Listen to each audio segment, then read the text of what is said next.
momentarily. So let's see what happens on YouTube. YouTube vertical when we do it this way now. We're running them individually. Good evening for those folks that may be watching on Clapper.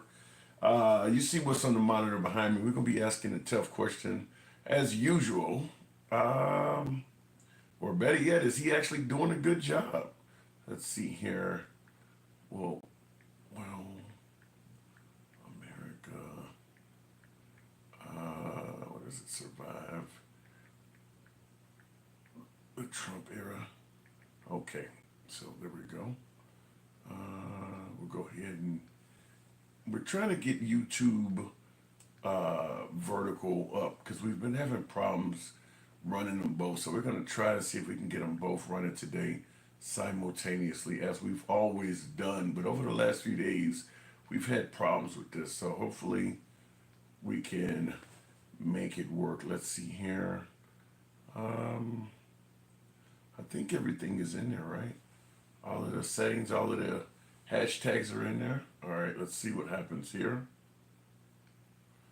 All right, if I can get it to work right. Yeah, I think we may be in business. Let's see. Yeah, okay. All right, we'll go ahead and start the show.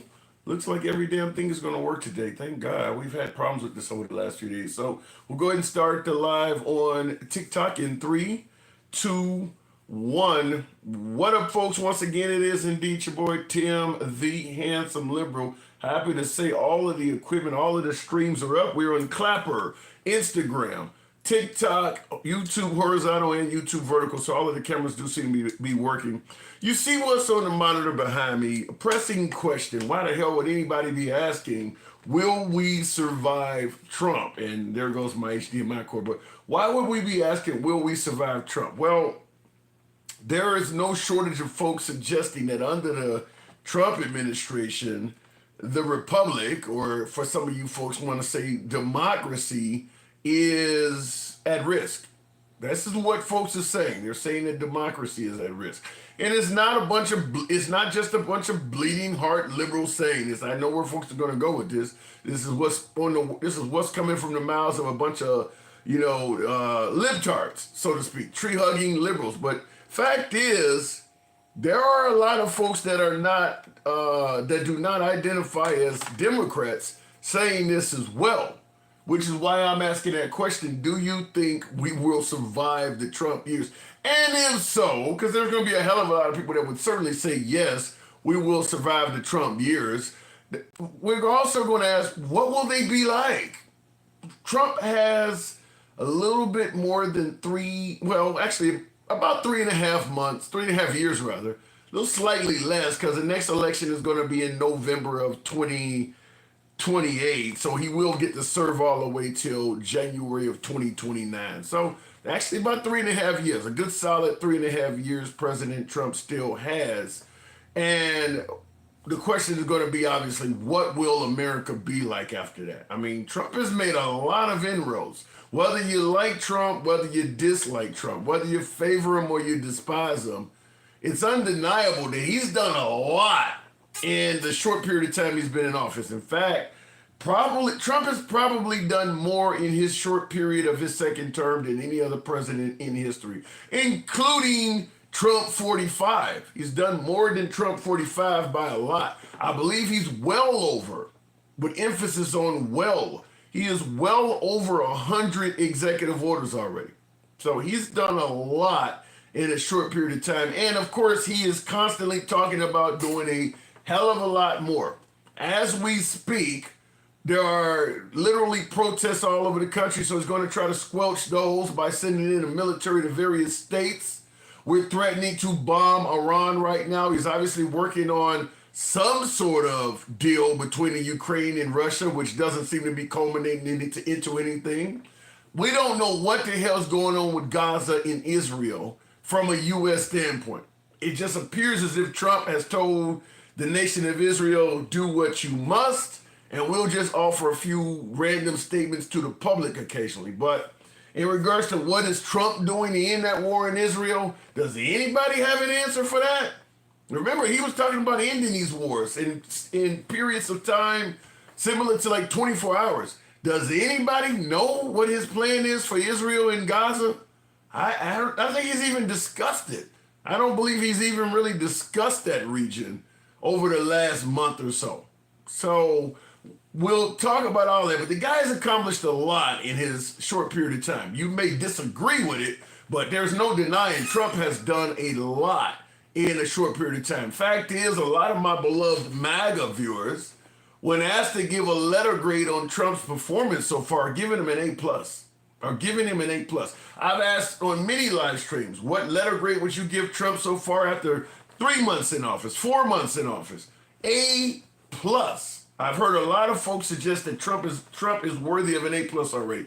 Listen, we could go back and forth on that. We could certainly push back under the notion that an A plus means your grade is essentially perfect. Even if you think Trump did a good job, the question becomes, do you think he has done so well that there is virtually no room for improvement? After all, you can't score higher than an A plus. So a lot of folks have given Trump an A plus. We can talk about any, from all the way down to an F minus side. So we're going to discuss, do you believe we are in Trump years? And if so, what will America be like come January 2029? Even though under the Trump years, that seems like eons in the future, 3.5 years flies by. 3.5. By the way, you can just look at the Biden years. Did the Biden years seem to be very long? Did it feel like Biden was in office for a very long period of time? Probably not. But I think under Trump, you're going to have a different feeling. It's probably, Trump years, literally, the Trump era makes Biden's time look like dog years. Biden's time in office, 1 year of Trump feels like 7 years of Biden. That's how much Trump is moving. So we'll talk about that. Also, I want to ask you folks something. And of course, we always say no wrong answers. In fact, I got 2 questions I want to ask you now that I'm actually thinking about it. The first question, something being rather simple, but it is law enforcement related, because I just did a video on this. Do you support law enforcement, any branch in this country, everything from the IRS to your local beat cop, state trooper, we're talking ICE and Immigration Border Patrol. Do you support any form of law enforcement in this country being allowed to wear masks to conceal themselves during an encounter and having no nameplate? Now, obviously, we're going to ask this question because if something goes wrong during that encounter, how can you file a complaint? You don't even know who the hell you were dealing with. You can't just simply say some cop in a mask beat my ass. That's not going to go anywhere. You don't even have a name.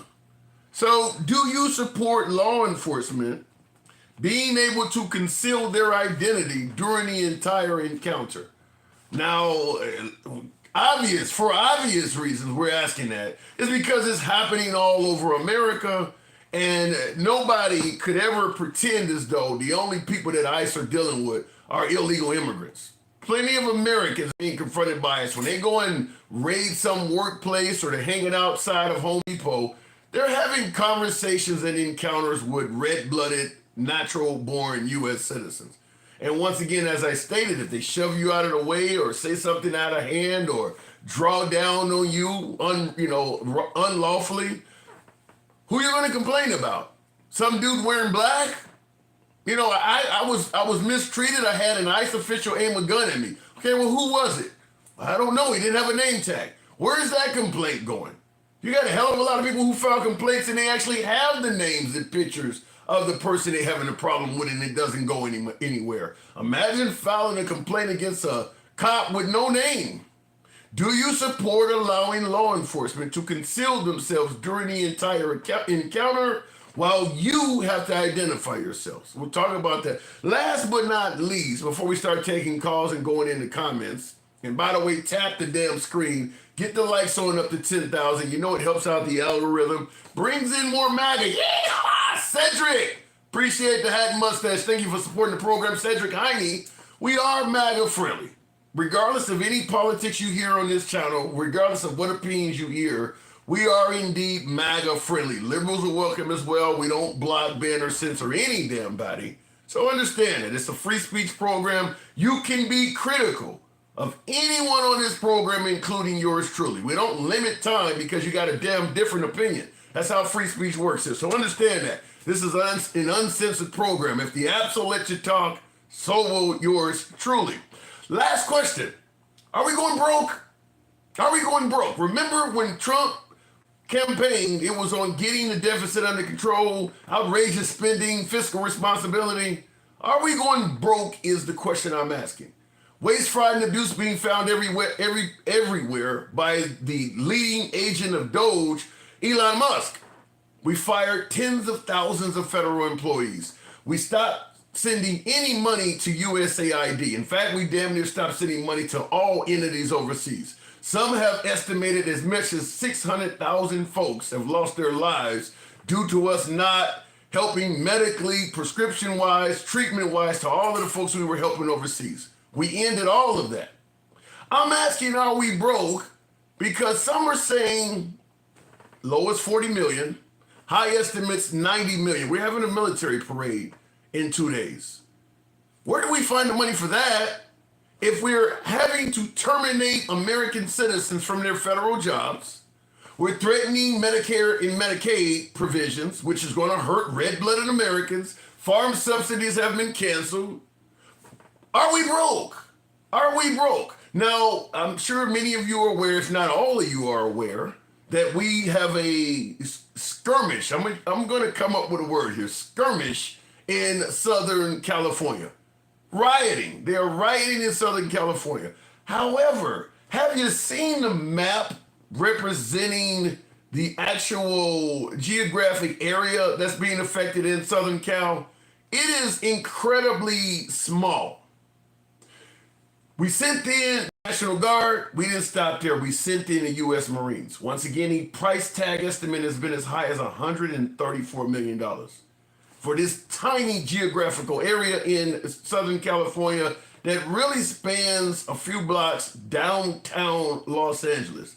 Folks that are in the region, folks on the ground in Los Angeles have stated you can live your life as normal in LA. You literally have to go find the area they're protesting in to even know what's going on. The area being protested in Los Angeles, the whole city is not burning down. In fact, I haven't seen any structures on fire. Have you seen any structures on fire in LA other than some cars? Have you seen any buildings being burned down? There's graffiti everywhere. But have you really seen, we're talking to U.S. Marines. We went above the National Guard and sent in the Marines. Well, $134 million. So the question in regards to all this is, are we broke? Or do we simply have no money for things we don't give a damn about, and we can find money for things we do? And of course, it will be a whole different live stream to bring up the fact that Trump just accepted a jet from the nation of Qatar, depending on your pronunciation, and it's going to cost tens of millions of dollars to make that jet flight worthy for a U.S. president. And it's only going to be used by Trump. Once Trump is out of office, that jet goes to a museum, and the actual replacement for Air Force One will be available to his predecessor. But it's going to cost tens of millions of dollars to make that jet flight worthy. Are we broke? I'm asking that question. Because we seem to have money for certain things, and as I just stated, whether it's a parade, whether it's a jet from Qatar, these things are not mandatory. No American lives would be affected if we didn't have that stuff, totaling hundreds of millions of dollars. But we're okay with firing federal. Are we broke? So looking in the comments, by the way, tap the screen. I see the comments. Who was that? The family member said, I'm broke. Damn right. As a citizen, yes. Tap the screen, get the likes on up to 15,000. We'll take a caller at 15,000. Read in the comments, we told Ukraine we would protect them if they gave up their nuclear weapons. And that also should be added in the mix. Not only did we stop sending money to USAID, we costing the lives of lots of folks that were needing that food supplies, medical supplies, prescriptions. We cut all them off, folks with HIV and all of that. 600,000 deaths they're reporting. Ukrainian aid that's been cut off likely resulted in at least hundreds of deaths as well. By not giving the Ukrainians any assistance, surveillance, weapons, you name it, we've cost some Ukrainian Ukrainian deaths as well. Are we broke? That is the question we're asking. Looking in the comment, Ukraine never had nukes. They had atomic facilities, Keith. That's not true. In fact, the Soviet Union, which once controlled the Ukraine during the Soviet era, placed that stuff there. They did have atomic facilities in the Ukraine. Where is Chernobyl? Remember Chernobyl?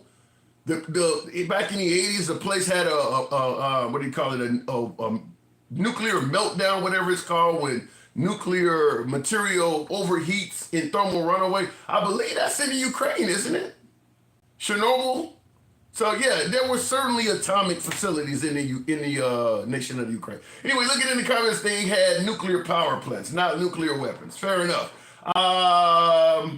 Russia had control of them. Yeah, and once Russia left, and there was no more Soviet Union, the goal was that the Ukraine would get rid of that Soviet era stuff, and America would look out. America, Great Britain, and Russia would look out for them if they had any issues with any other nation. Turns out one of those three decided to attack them. The Constitution allows non-citizens to own guns. What the fuck are you talking about, anarchy? You guys having a comment already? Tap the screen, get the likes on it. By the way, if you enjoy civilized dialogue from all sides of the aisle, you are in the right place.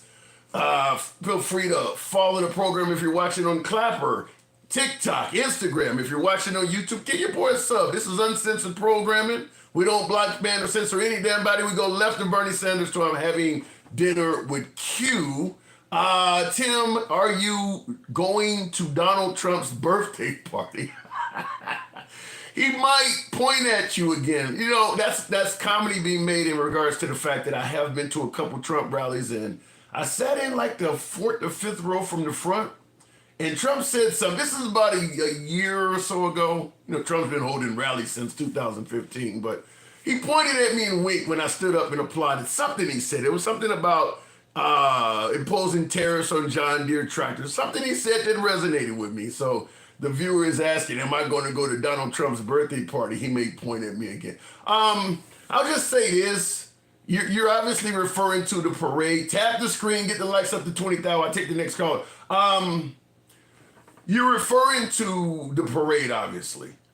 Fact that I'm just going to be honest with you. I respect the office of president. I might not be favorable to a lot of Trump's agenda, but if he personally invited me, yeah, I'd show up.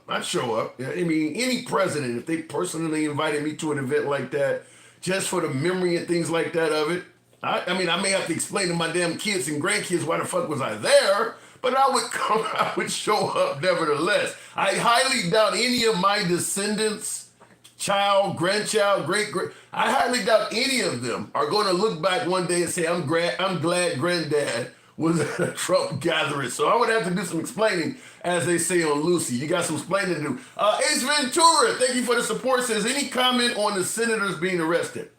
He didn't get arrested. I've been watching the video, trying to get a question from Kristi Noem. They took him out of the room forcibly, put him on the ground and handcuffed him, but he was not arrested, and that's his own word. It looks bad. It's starting to look like if you speak out of turn, you protest, you challenge the Trump administration, which is why you see what's on the monitor behind me. It looks like that is becoming increasingly less. You're not going to be allowed to do that very long, if you ask me, my humble opinion. Let me go straight to the box. I don't believe over the course of the Trump administration, you will continue to be able to challenge him the way you have challenged politicians in the past. Remember the guy stands up and told Obama on the House floor, you lied. I don't think that's going to work during the Trump administration. I'm just giving you my humble opinion. I think as time goes on, he's only been in office 5 months. Give him a year and a half, that may actually be criminal. We'll see what happens. Dinkel, good evening. Welcome to the program. I wouldn't go if, hang on a second, Dinkel. Pope said, I wouldn't go if he paid me, okay, if you pay me the right amount. So you wouldn't go to a Trump birthday party if he paid you. Dinkel, what about you? Would you go to a Trump party if he invited you? Personally? No. Even if he actually invited you to come, you would turn it down? Yeah, no, I wouldn't go. Wow. I have nothing to. I have nothing to gain for them. I don't. It's respecting the office. Like that's a cop out.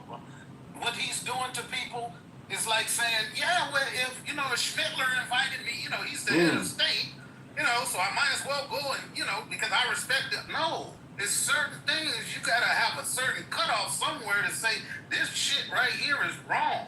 And there will be no benefit to me or you to go there. Just like you said, if you got to explain to your grandkids and your Yeah. kids why you make, yeah, that's a bridge too far for me. I mean, I'm going to concede most of that. Certainly, the last point you made hit home hard. If you got to tell your damn kids about it, obviously, was something wrong with it. I mean, but I'm not quite in the camp yet where I'm putting Trump in the same category with Adolf. He is doing things that are parallel to him, but we're not there yet. We're not there not yet. quite. Yeah, Jack. I mean, when his administration is jacking up senators Yeah. and when they didn't lock him up, the mayor, where was that, New Jersey or whatever, Wait, say that again. that mayor that was at the detention center, and they put him in Yeah, handcuffs too. yeah. I mean, I just that's what I said before you. This is all designed. This is all designed as a domination. Like like they doing this shit on purpose. This ain't no regular just what he said he was gonna do this shit. No, he didn't. He But didn't say but how let me give you something my beloved MAGA says quite often. If everybody is allowed to have Second Amendment rights, we could never have tyranny. You can't have tyranny. We're protected against tyranny because we have Second Amendment rights. What say you? well, I don't know about that statement in this particular situation, because it's the people that really champion that cause that are the ones who claim that they're going to use their Second Amendment rights to protect the country. So they're winning right now. So of course they're not going to do it, and they want to see us do it so they can clamp down harder on society. They want escalation to the point where there's weapons being used that will validate sending Marines into all blue states around the country. What That is exactly what they want. what happens? Okay, because he is talking about now with this No Kings protest supposedly happening simultaneously with the military parade. What is the country like if he does start deploying U.S. Marines to various populated areas all over the country? One part of the country, the people that voted for him, that just their ego and pride would not let them turn away from him, will say it was warranted because everything was getting out of hand when they're not acknowledging that he is himself escalating his shit on purpose. We already know the plan, the playbook has already been said out loud from Stephen Miller to the Heritage Foundation. They want to militarize the fucking country. They want to declare martial law. And the Insurrection Act is the first part.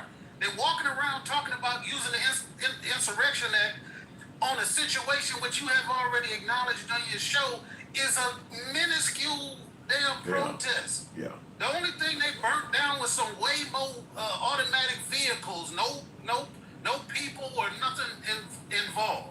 Yeah, I don't. Right now they'll say, "Oh my goodness, LA's burning down." Yeah, I've had people tell me that these Mexicans and these immigrants are burning that city to the ground, and I'm thinking like I haven't seen a house, I haven't even seen a shed on fire. It's been a few vehicles, and that's it. And they're making it sound like the whole city of Los Angeles is on fire, as if when you land in LAX, you can see ruined, smolder, like it's Gaza. They're making it sound like it's Gaza. Yeah, and look, Cedric is on here right now. They're literally looting up stores and stealing. It's just, I mean, listen, if you're watching right-wing media, they would show you clips if that was happening. The fact is, you can turn on Fox or Newsmax and you don't see any store being looted in Los Angeles. That should tell you everything you need to know, because they would absolutely show that. And if you tell him that, he'll say, it's a conspiracy. They're hiding what's going on. I know, because I got friends in LA who telling me what's going on. Well, I've had viewers call in from that area, and they've said that, like, literally, you gotta find that protest. You can live your life as normal in LA. You have to actually know where that's at to go find it to even realize it's going on there. It's on TV. It's all over cable news. But if you're actually on the ground, if you're hanging out in Venice Beach, just skating or riding your skates or your bike, it's as if this ain't taking place. Like, you gotta go find this shit. Exactly. Did you see your boy Taco today? No, what am I missing? Yeah, he got some calls from his rich friends. Explain. They told him to lay off the farms and the damn hotels. Now he's scaling back the ice. Wow. The ice raids on farm. Look, they seen them folks running through the field yesterday. They said, wait. Yeah. Yeah. Taco got up there on the bully pulpit today and said, look, we got to be smart about this. I don't. Now, Stephen Miller just said the other day, we don't give a damn about the farms or the meat packing places. We getting them all. And Trump is up there today after having a phone call from his rich friend said, hey, you about to fuck up the damn economy. You know, you raise an interesting point, and that's why I suggested on the show a few days ago that the tariffs that Trump imposed will not bring manufacturing jobs back to America like he suggested, is because he's too wishy-washy. Like, okay, if you're going to deport all these damn people, then damn it, deport them. You can't be picking and choosing based on which one of your friends said, well, my business has a problem with this part of your agenda, and you're just changing it because that person had. Like, you can't move billions of dollars of manufacturing plants back to the U.S. when he is as wishy-washy as, you know, a lake during an earthquake. Like, there's no way you're going to do that. Right, but it's easy. It's easy for those people, those rich people, to say, yes, sir, we're gonna invest $20 billion in the American economy with no paperwork, no nothing, just so he can add that to his total. Because you know he's up to $14 trillion now in proposed investments. Yeah.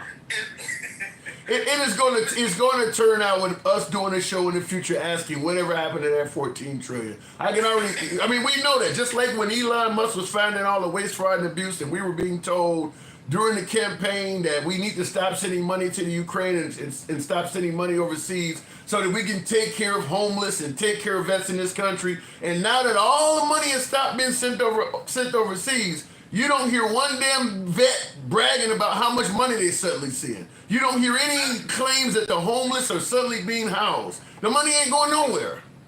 Yeah, matter of fact, you can look at articles and stuff being written by military people. They are not fucking happy. The vets, like I told you, that article yesterday was in military.com that was talking about how he made those, he basically interviewed those soldiers that were behind him saying that, you know, and they literally was saying, no fat people. What was he looking for, a bunch of Pete Hegseth clones? Exactly. The warrior ethos that he said is going on right now. Do they make, I'm just asking this out. I didn't serve, I know you did. I'm just going to ask this out of ignorance, certainly after seeing what Trump is putting up there. Do they make black warriors? Do they exist? Do they make what? Black warriors. No, they don't care what color you are when they try to train you how to. No, well, under his administration, were any of those people behind him?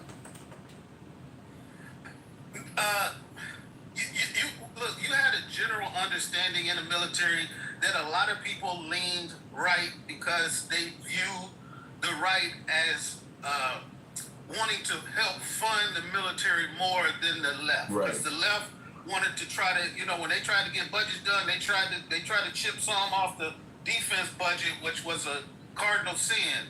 But so every time a Republican was in office, they would accentuate, well, look what they're doing for the military, which they're not really doing it for us in the military. They always told us, your job is to defend democracy. Don't expect to be a part of it. Damn.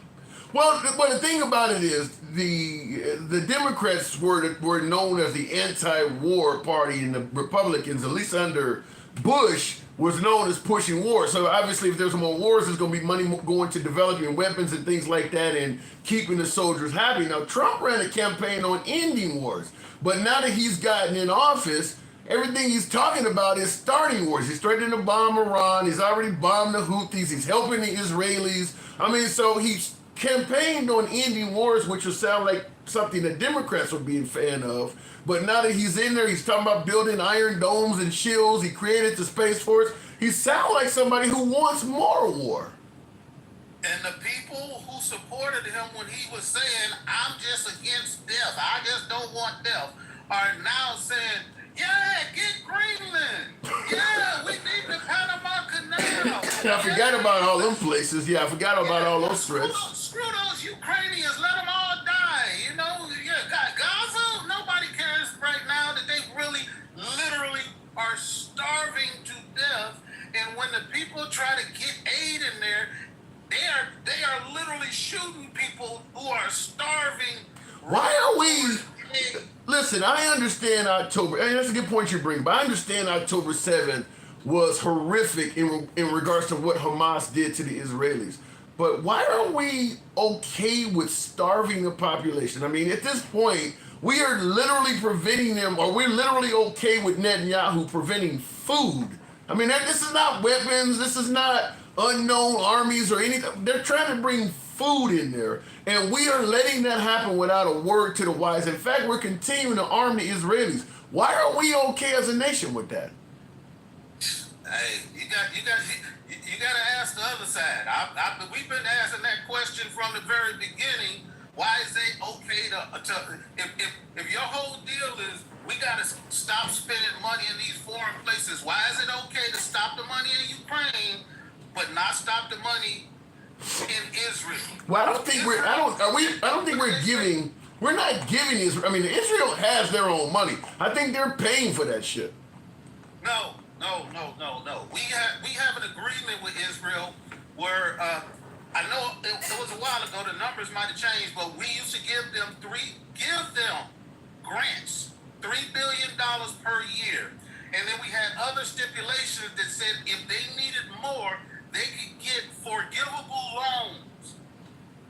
They're not paying us shit for those weapons. Those weapons were supposed to be part of our strategic advantage as our only ally in the Middle East. So it was like we was giving it to them so they could be like our eyes and ears over there. Yeah. They're not paying for shit.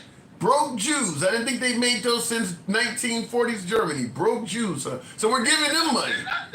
They're not broke, but they're great negotiators, obviously. Yeah, no shit. Wow.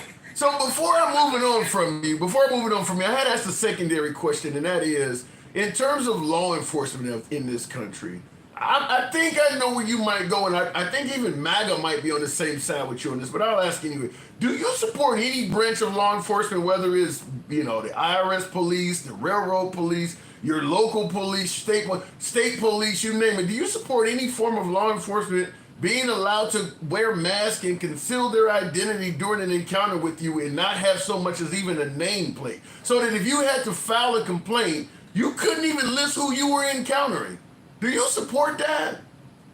No, and obviously nobody else should, since we've already got laws in place that say that law enforcement has to identify themselves. There's a law. I don't know if you remember, but remember Tupac shot 2 cops because they were plain clothes and they didn't reveal themselves, and he shot their ass because they didn't identify themselves, and he walked away from it. They are supposed to. That's why every police car that stops you, it's got to identify itself on the side. If it's a speed, they have to identify themselves. That's why they even tell, like, pharmaceutical dealers, if you know what I mean. Yeah. They say you can ask somebody, are you a law enforcement officer? And they have to acknowledge it. So we already got laws. Wait, is that true? So wait. If I'm a drug dealer and a undercover is trying to buy product from me to catch me up, if I ask that undercover, "Are you a cop?" You're telling me by law they have to tell me that? No. Okay. All right. It's a no. It's true, but I'm gonna give you some context to it. I gave you a different word than what you said. You said, "Am I a cop?" If they are a DEA agent, they are technically not cops. They go by a different nomenclature. Ain't that a That's bitch? why I said you have to say, are you a law enforcement officer, which spans the spectrum. Are you serious? I mean, they play the word game just like that. I mean, that could mean the difference between freedom and life of incarceration. Just because I said cop versus law enforcement. And then if you say the cop, they'd be like, no, I ain't no damn cop, man. What you talking about? But if Fucking you lawyers. say they gotta come up with something that's like legally, like it's been a long time since I've had to actually utilize that. Go ahead. There may be new word. They may have recategorized police and different things, so maybe they don't fall for that. But I'm just saying, I'm using that as context to say that law enforcement officers have to identify themselves. That was the difference between us and Russia or any other country where we see them just disappearing people like we're starting to do right now. So I don't believe that MAGA in their true self would disagree and say that it's cool for you know what I'm saying, for people to just go around and jump out of unmarked vehicles and snatch people in the cars and send them away to El Salvador. Or now we got a new agreement now with Kosovo. Jesus. In Eastern Europe?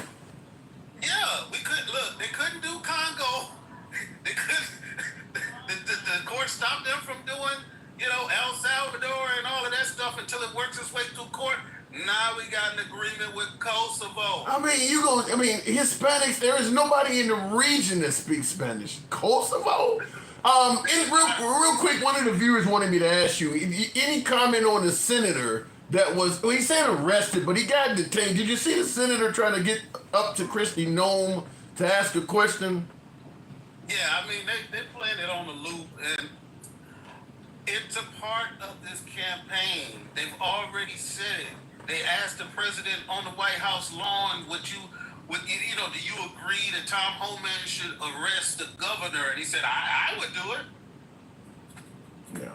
So, yeah, what happened? They're using technical language. You got to listen to them. Yeah, They came out in the beginning and they said he lunged at her, which we know fucking well. He didn't lunge at her. Yeah. Then so when later on they use different language. So it's going to be difficult for him to win anything in court because they're going to get caught up on technical language and stuff. But all of this is meant to say anybody can get it. Not to mention, if they did do anything with Trump at the helm, he's going to pardon them anyway. So, that's not going to go anywhere. I got to move it on Dencal, but I do agree with you on that. It just looks bad.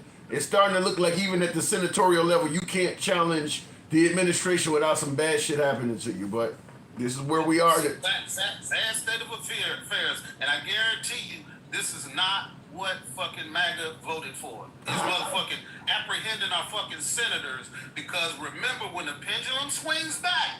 Yeah. And it always they're okay with it being done to a liberal senator though. Really, if you do it to a perceived enemy of MAGA, they wouldn't give a damn if they threw him in a pit of fire. He's a liberal. But no, they don't want to see it happening to, Ted Cruz. They're okay with it happening to any liberal though. Right. Hey, before I go, last thing is, did you see the Air India plane? Yes. Oh my God. The one guy walked away from it. The British tourist. They didn't even bring the ambulance to him. They had this dude walking down the damn street after coming from a flaming goddamn. He walking down the street just to get in the ambulance. They like, that's over there. Well, from what I've heard, sitting in the rear of an aircraft is the safest place to sit. So he must have been in the bathroom or some shit. So I did see that he's a British tourist and he got some scratches. But yeah, that's 230 deaths and you the only dude that survived. Talk about why me syndrome. Wow. Talk about survivor's guilt is about to eat that man up. Hey, but he here. Dencal, appreciate it. All right, take it easy. All right. By the way, folks, tap the screen. Get your boy on up to 30,000. I got something in my damn eye, but tap the screen. Get the likes on up. We just got 3.5 years left of King Trump. Is he a king? I don't know. There's still resistance. I don't think he's quite to the point of being a king. I do believe he might have some aspirations in that area. And I think that MAGA probably wouldn't push back, so to speak. I mean, I've had MAGA, I've been talking to MAGA 4 or 5 years on here, 10 years on in the Tea Party was pretty much MAGA before MAGA came along. So I've been talking to MAGA and Tea Party folks 20 plus years. Anyway, I've had MAGA tell me, more than one person tell me, it wouldn't be that bad if Trump was able to be a dictator or serve an extended term. I mean, at the end of the day, he is better than any president we've ever had, including Ronald Reagan. The economy, they respect us worldwide. You can afford groceries and shit again, and we're not the laughing stock. I've had several folks that are Trump supporters, or I would refer to him as, endearing MAGA, that would be okay with him being a king. Did you not see all of the memes and things floating around in MAGA circles with Trump with a crown on his head? They're okay with that. I'm going to tell you, they're okay with that. Not that Trump's going to become a king or whatever the case may be, but I don't believe he would face a whole lot of resistance from MAGA if the option was Kamala Harris or Biden. They would give him a third, fourth, and fifth term as opposed to Kamala Harris or Biden. Looking in the comments, did he get out the plane and hold up what did you say? What did he hold up? Did he hold up a fist? Did he get? I don't know, but I know he survived the crash there. Real quick in the comments before we move it on, I want to make sure I didn't miss anything there. Tap the screen, like I said, get us on up to 30,000, and agree, Drippy. Those practicing peaceful dissent are exercising their rights. I don't, before I go to the next caller, I'll say what I say all the time. Peaceful dissent, protesting the right way. We all want that to be the way people protest. It's ineffective. Whether we're talking January 6th, whether we're talking Black Lives Matter, whether we're talking what's going on in Southern California, whether we're talking Colin Kaepernick, et cetera, et cetera. Protesting the right way is about the most inefficient way of getting your cause addressed. And I always use the example of the abortion protesters as a perfect example of somebody who used to protest the right way. During the time when they were fighting to have Roe v. Wade overturned and women have to carry their babies to term, they'd stand on the sidewalk, they'd read the Bible, they'd hold up pictures of a terminated fetus or whatever, but they wouldn't block traffic, they wouldn't block the sidewalks, they wouldn't block the entrance to and from the clinics, and people just went about their daily lives and ignored them. It was as simple as that. And they could stand there for eternity and people would just pass them by. If you're going to protest successfully, the only way you're going to be able to do that is to force people to pay attention to what you're doing and address your cause. Block their path. Even Martin Luther King, who was known as somebody who protested peacefully, he would do sit-ins. So that now you're in a restaurant and you got to sit next to a damn Negro that you think is diseased while you're eating your food. You were fine sitting in a whites-only restaurant. Now all of a sudden all these Negroes are coming in here. I mean, he wasn't just protesting, as they say, the right way. During his era, he was protesting the wrong way too. You're not going to get anything by protesting the right way, because the people who don't give a damn about your cause are just going to ignore you. Looking in the comments though, woke, broke, joke, says Paul. We will do more than survive. We will thrive and prosper. That's the question. Will we survive the Trump years? Going back to the box, and if we do, what will America be like after that endeavor? Going back to the box, Viking Pug. It's a hell of a name. Good evening, Viking. Welcome to the program. If it brings him a Viking Pug. Good evening.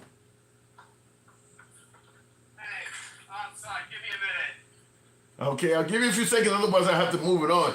In the comment section real quick, civil rights would not have gotten as far, asking nicely. No, it wouldn't have got anywhere at all. If Martin Luther King had stood up like the abortion protesters and protested that way, we'd still be dealing with Jim Crow era and everything. I mean, it would not have had any gains at all. It was forcing people to acknowledge what was going on. I mean, that's the only way you're going to get it. Okay, Viking, good evening. Sorry, my apologies about that. I had that on my mind. How you doing today, handsome nibble? Doing good. Good to have you on. First time caller? Yeah, I watch your videos a bit here and there and such, and I kind of like what you do. Thank you. What am I getting wrong? Will we survive? You think we'll survive the Trump years intact? You want me to be completely honest? Sure. As a historian, Honest as a historian. Give it to me. we are most likely heading to civil war. What will spark? What makes you say that? Well, for instance, there's now talk about him actually putting red troops in blue states, so that's one. So, Secondly, go ahead. what he's doing with these protests makes it seem like he wants there to be some sort of violence, so he can enact the Martial Law Act. Wait. You said what he's doing with what? With the protests. As if you look closer, you can see there's a little bit of trying to protagonize them. You know what I'm saying? Well, Trump thrives off of trolling and antagonizing. That's kind of his claim to fame. That ain't something new. Yeah, but it seems like he's going very hard in it now for some reason. And from what I managed to get offline is that he wants to declare martial law. Which, and honestly, I'm going to be perfectly 100% honest with you, it's not going to help him at all within this country. Okay, if he declares martial law, what are you expecting as a result? You want me to put mass management? Everything I ask you, I want you to be as open as possible. Alright, think of it like this. The United States of America, it's one of the largest countries in the world. We Okay. have almost 400 million square miles of land, open borders with open seas, with a population of nearly almost 340 or 370 million Americans, somewhere near that time frame, along with 2 million personnel in the military or defense force, whatever, along with an extra 8,000 in it, or 800,000 in the reserves. If you add up the numbers and shit, it's a, you know what I'm saying? I don't quite get what are you saying? It's too many citizens or something like that? It's too many of us more than them, yes. Well, listen, I mean, obviously there's significantly more citizens there than there are military personnel, but you got to take into account the technology. I mean, the military has technology that can easily, increase their numbers to infinity. I mean, 8,000 well-trained military personnel with the proper equipment could easily take out 1 million Americans. So you can't count it number for number because of the equipment they have and training.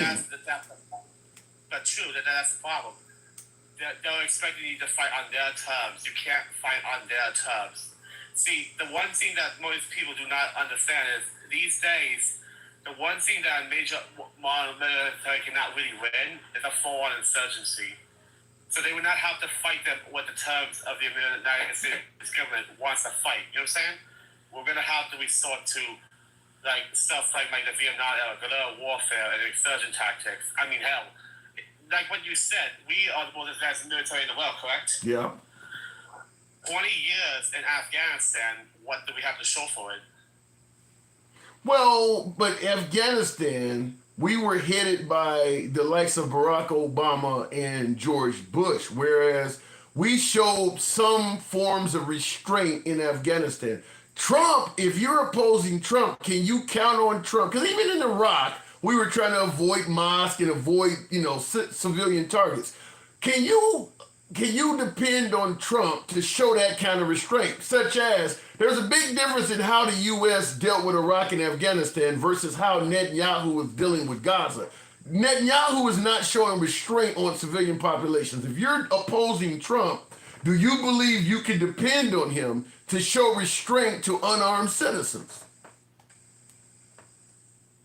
Well, to put it like that way, no, but the thing is, the thing that no one really expected, yeah. Wait, say the military is big and all with the advanced technology, like you said. I'm not denying you there.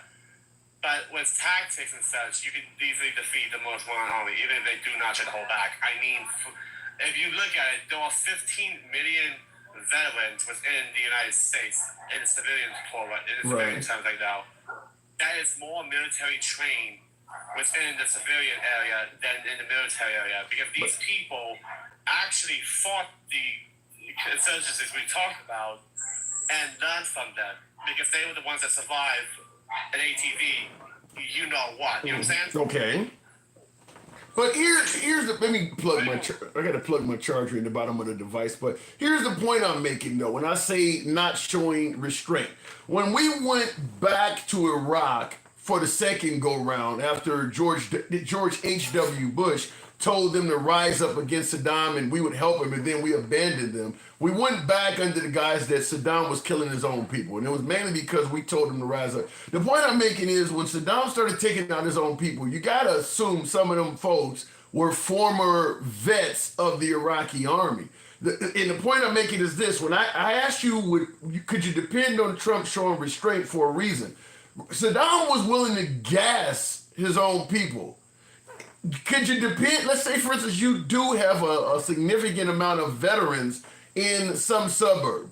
You know, this is a town we know it's a former military-based town. A lot of the people in this town, even though they don't like us, a lot of them are veterans. They have a lot of weapons. Could you depend on someone like Trump to not say, "Fuck it," then just gas that zip code? Do you believe Trump can be dependent on not to go to that extreme like Saddam Hussein? And I'm gonna be honest, yeah, a little bit actually, because with the whole taco scene, I'm not gonna lie. I mean, I'm not even a liberal. I'm an independent, but like, yeah, I honestly agree he does check out a lot of shit, which is another thing that does not work in his favor. Because like, let's just say if he does cross the pass, you know what I'm saying? If he does cross the pass and something big happens that he tries to back out of, he's not gonna be able to back out this time, because like he crossed a line that cannot be uncrossed. You know what I'm saying? Yeah. Well, but keep in mind, if we have civil unrest like you're saying, and I see in the comments, one of my viewers said all the Democrats need to know is don't start nothing, won't be nothing. But the point I'm making is this: if we do have civil unrest, President Trump knows either you win this or you're going to find yourself either incarcerated or Gaddafi style. So, I mean, that's why I'm asking you, would he show restraint? Because if he doesn't win, he's going to lose big time. So I think you should consider that. I mean, we're not going to, his side would not lose, and then the winning side would just say, all right, let the guy live out the rest of his life. They're going to try to incarcerate him. Yeah, there's no doubt about that. Which is also the reason why it's going to work for the exact same thing for us. Because, like you say he has some aspects of becoming a king or a dictator, correct? Yeah. I think all commander in chiefs to some degree inspire to have a hell of a lot of power. I just think in Trump's case is a bit stronger. Certainly when the members of his administration and his party seem to be lined up under the notion of if you want it, it's yours for the taking, we got your back. That don't normally happen under other leaders. Yeah, that's what I'm saying. Like, when it comes to us, we also do not have a choice. It's either we do this or we're living under a dictatorship. And I don't care what MAGA says, this is America. We were bred to fight against that shit for as long as I can remember. And I've been alive in this country for almost 25 years. We were bred to fight that. And I'm going to be honest with you, Americans, we are violent, hateful, you know what. All right? But even what you saying, we were bred to fight against it. What about the folks who believe that what Trump is doing is the perfect vision for America? You got to understand, you're not just fighting Trump. You're not just dealing with the military. You're not just dealing with his administration. You're dealing with MAGA. Millions of MAGA would be on that side, and they have a hell of an arsenal. Do you really think there's a chance of victory here? What Sun Tzu once said, underestimating your enemy is the best way to lose. All right. And I'm looking in the comments as we're speaking. Midnight Madness says, I am not MAGA, but I side with Trump. So I'm just letting you know, a lot of fellow Americans are not going to be on your side in regards to this. There's going to be a lot of folks wearing red hats carrying rifles. again, yeah. So will we? That's the one thing. That's the one thing that people mistake. They always mistake that the other side is not going to be armed. No. I mean, between you and me, I met a freaking full-on liberal with I'm not sure if I can say the word on here. I'm just gonna use the name of the vehicle. The American tank from World War II. You're saying you met an American that owns one of those? Yeah, liberal. Yeah.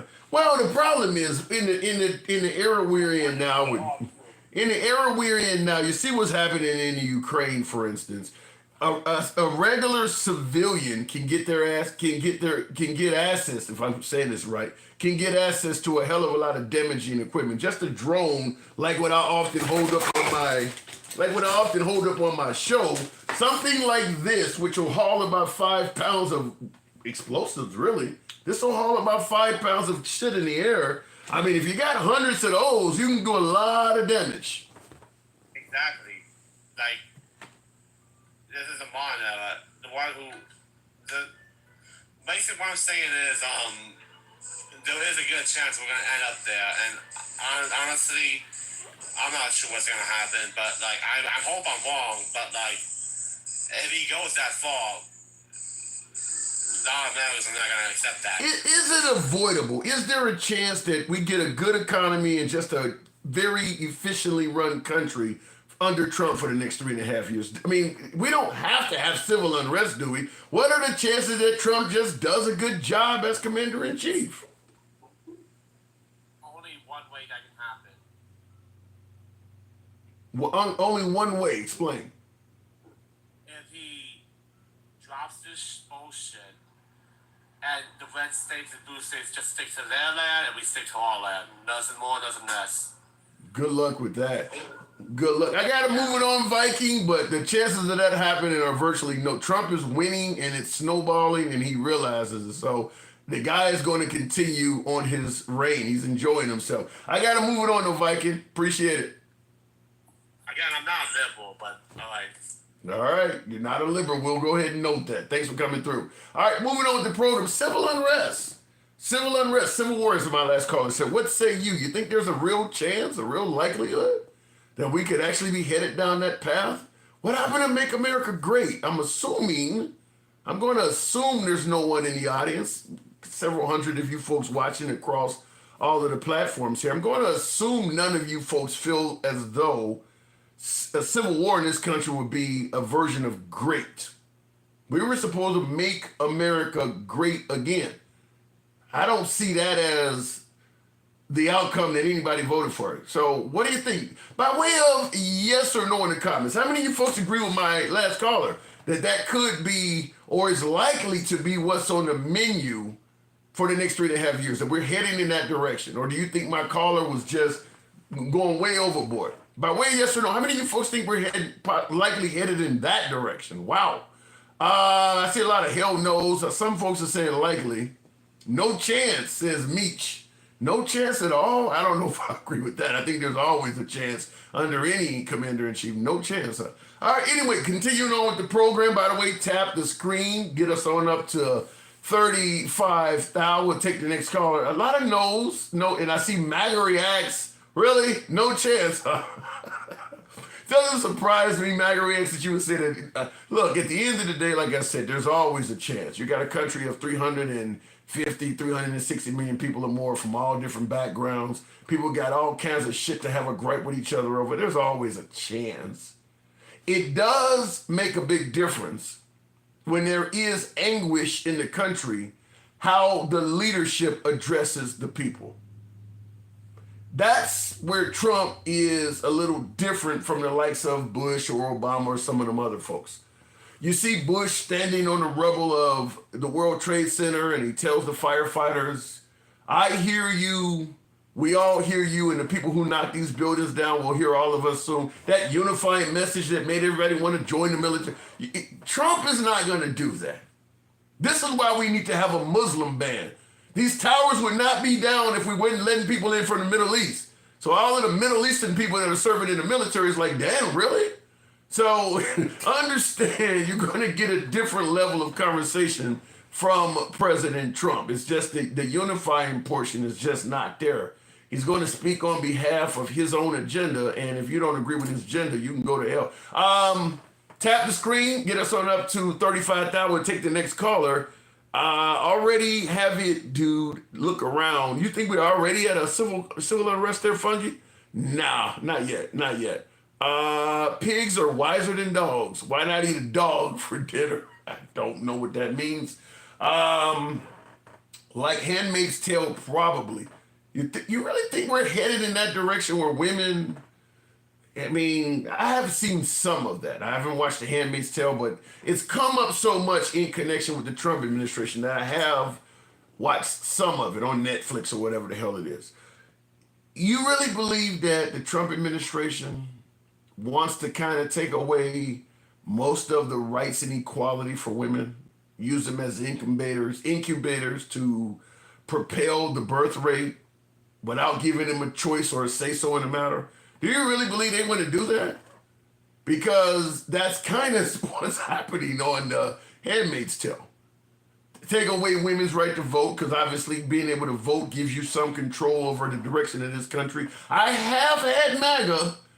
One of my more frequent viewers that I enjoy talking to MAGA, friend of the program for certain. But I do have at least two members that refer to themselves as MAGA that do believe America would be a better country if women did not have the right to vote. They've discussed it on the show a few times already, that they believe that women vote based on emotion and things of that nature, and the country would be better off if women did not have the right to vote. So there are people that believe that. I just want to say that. Look, get the fuck out of here, says, was it unbothered? Well, I'm just letting you know. I ask people their opinion. I don't block, ban, or censor for your opinion.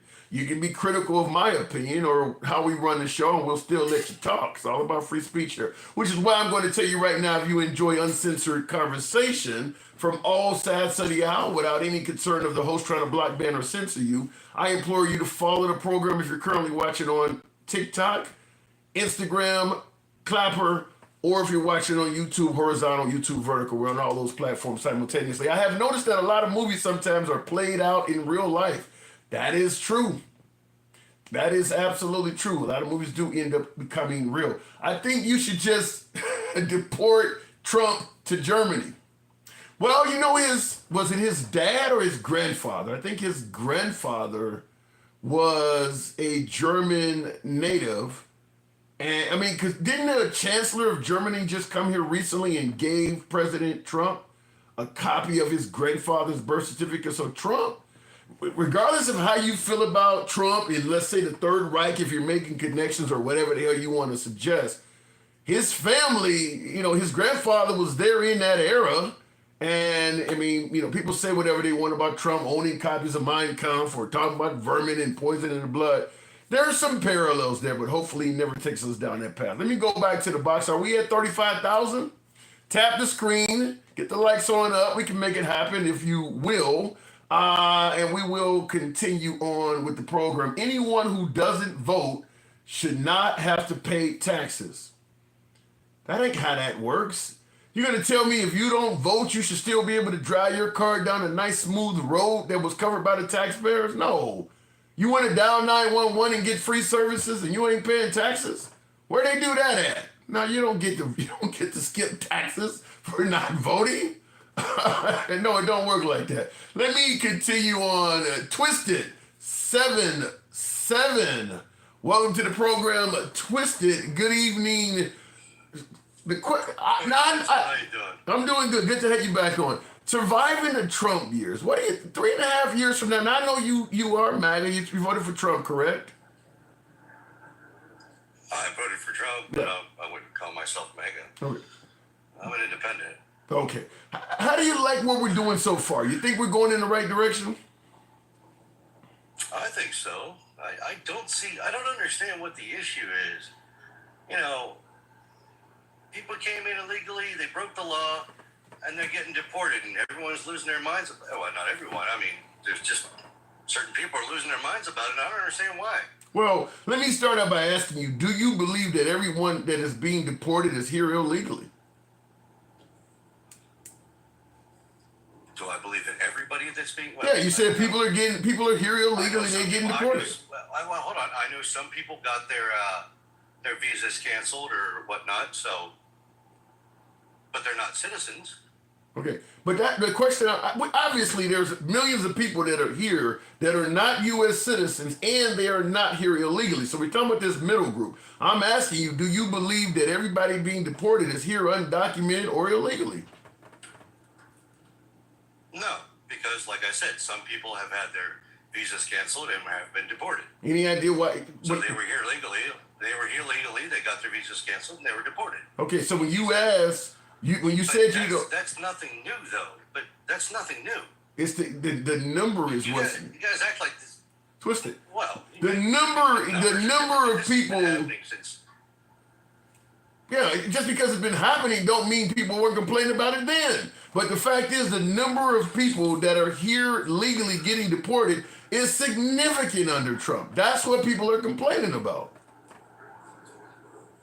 And You are they citizens? No, but he didn't say I'm going to deport every non-citizen. He said I'm going to deport criminals, rapists, and murderers and folks who are here illegally.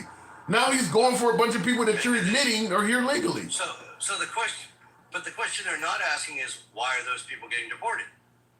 Well, They're just saying they're getting deported. It's bad, but they're not asking the question why. they didn't think they had to ask Twisted. He didn't campaign on deporting legal migrants. But here, this is my point, Tim. This stuff has been happening for decades. I'll give you a perfect example, right? Back in 1995, I was in Italy for a couple of months, okay? Mm-hmm. I flew back, and my friend's nephew was on the same flight as me. Now, he got off the plane, same as I did. INS did not like the answers he gave when he was trying to go through immigration. Mm-hmm. They took him, put him on a plane, and sent him right back. And he There just. was no court case. There was no nothing. Get on a plane, go back. How did he feel about it? How did he feel about it? He was pissed, obviously. That's your answer. You just said, why are people saying? You just admitted somebody it happened to was pissed off. American people that it's happening to are pissed off. That's your answer. Whoa. He wasn't an American. He was an Italian. Okay? Yeah, but he. The point is, I mean, you were okay with it? Hold on, Tim. The point is, that's happened thousands upon thousands, if not millions of times, okay? Nobody cared. No, they did care. You just said he was pissed off. I said he was pissed off. Right. Were you pissed off? I don't know who the guy That's is. been happening? But hold on. No, I'm saying, no, what I'm saying, no, that's not what I'm saying. What I'm saying. What are you Were saying? you pissed off that that's been happening for decades upon decades? Well, No, because you didn't know about it, because you didn't care. I didn't have a leader. Wait, hold on, Twisted. I didn't have a leader on TV taking gleeful shots and bragging that he was doing it. That has something to do with it. You're right, it's been happening for decades. But when you got a guy on TV that seems to be enjoying it, you're drawing attention to it. Have you ever thought about that? Oh, I thought about it, but again, nobody cared before. They didn't Why do they care know. now? You just made it clear they didn't know. They did. They didn't know because they didn't care because it didn't affect them. These people that they're sending back now, it doesn't affect them. But suddenly they care. Suddenly it's the worst thing that's ever happened. I don't They didn't think give a you- shit when Obama was deporting people left and right. They didn't care then. That's not true. That actually is not true. When Obama wasn't Limbaugh calling him the deporter in chief, there were people, there were marches, there were people that were speaking out against Obama. And I'll tell you this, if he had got on television and was bragging about doing it, the outcry would have been greater. What? Okay. You said they were mad about it when Obama did it. Yeah. Were they setting cop cars on fire? Were they attacking ICE agents? Were they doing any of that? No. I don't think you're hearing what I'm saying. What I'm telling you is this, Twisted. Hold on. What I'm telling you is this. Doing something that's happened all the time, that's one argument. But when you're on television bragging and taking pleasure in doing it, that's going to exaggerate the amount of complaints. The people you're talking about who's always been doing it, none of them were taking pleasure in doing it. That's why it's different. Well, here's the difference. You're right. right in that respect. But let's rewind that a little bit. How did we get to that point? Because they were coming in by the millions, and who was gleefully saying, "Yeah, let's let them in, let them all in. It's fine. It's not happening," or they just blatantly said that it wasn't happening at all. Don't believe your lying eyes. What are you talking about? None of that gives Trump credibility. None of that gives Trump credibility for taking pleasure in it. If the previous administration is fucking up, then they fucking up. But getting on TV and making it seem like you're taking pleasure in kicking people out, that doesn't excuse that. Well, again, look at it from a different perspective. What was the number one issue during the election? Immigration. Yeah. Now he's on TV saying, "Look, I'm doing what you told me you wanted me to do." Yeah, and that's the thing is that what I said I was going to do. I'm keeping my promise.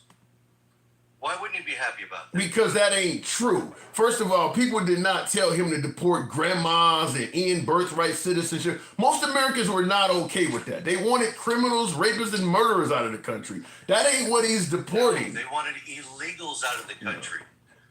I don't think most Americans wanted ICE immigration officials to be running around with masks on, not identifying themselves, rounding people up. I don't think anybody was like, that's what we want. We want him to do that.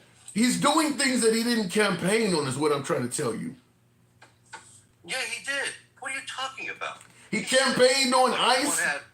He campaigned on ICE doing that? He campaigned on mass deportations.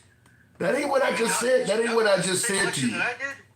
That ain't what I just said to you. I said ICE and immigration officials running around, not identifying themselves. By the way, they're grabbing Americans too. So when they come in your business and they're looking for illegal immigrants, they're holding you too until they figure it out. They're not identifying themselves or anything. You think that he campaigned on that?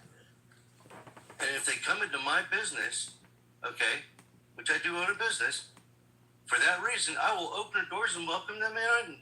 I have no issue with that. You have no issue sitting there in handcuffs or some kind of twist ties when you ain't did a damn thing wrong. You're okay with that?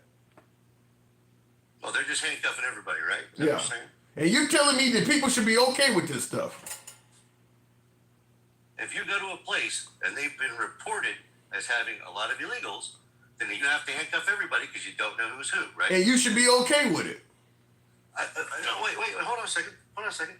This is just the same as any traffic stop. You see where they handcuff people that didn't do anything and then they let them go? And they ain't happy with it either, Twisted. They're not happy either. Hold on. I know you're gonna crash out here, but you need to calm down. Let me finish, okay? They handcuff people and say, "We're just detaining you for a moment until we sort this out," and then they let them go. Does that happen all the time? And the people are happy when they do that. Most people know because they're just pissed off because everybody gets pissed off about everything everywhere. Any little minor infraction. I'm just answering your question. What they did in LA, hold on. I mean, look what they did in LA. He sent in the National Guard to protect federal buildings because we know from prior protests and riots that they have attacked federal buildings. Okay, those guys didn't do anything to anybody, but then he said, "Oh, he's inciting." They got upset. They have to riot more simply because those guys exist. You don't think? Wait. You don't think it? You said they said he's inciting. Let me ask you: do you think Trump was inciting at all? No. Okay. So when he's talking about we hit hard when they spit and all that, that's not inciting to you at all. No. How many what times, is inciting to you? Wait. Hold on, Tim. How many times in your life? Okay, because we're about the same age. How many times in your life have they rioted in LA or California in general? The first time I remember is mainly doing the Rodney King stuff. So it's probably been a few times. So Rodney King, then we had OJ. Remember that? Did they riot after OJ? Oh yeah, they did. Remember? Okay, I believe you. I just don't remember. Go ahead, keep going. Then BLM. Yeah, okay. And, so this is like the fifth time in the last 40 years? That don't sound like much, but keep going. That don't sound like much? 5 times in 40 years? No, it doesn't. Mass riots? This ain't a mass riot what's happening in LA right now. That's not a mass riot. Not one building has been set on fire. You call it a mass riot? Did you watch the video, man? You telling me you've seen buildings on fire in LA? I didn't say that. I'm just saying, did you I'm watch the asking video? you. Yeah, I've seen the videos. I haven't seen any mass rioting. How much writing do you need? I think How much do you need? I need some looting. Throw in a side order of a few buildings on fire. Maybe I like a few windows broken. I mean, can you give me? I don't see mass rioting. Windows, the windows broken, stores looted. I haven't heard set on this. fire. I mean, what did that one reporter say? Of course, I know you haven't heard of any of it. I don't know how you watch videos. What stores were looted? Maybe you can give me that.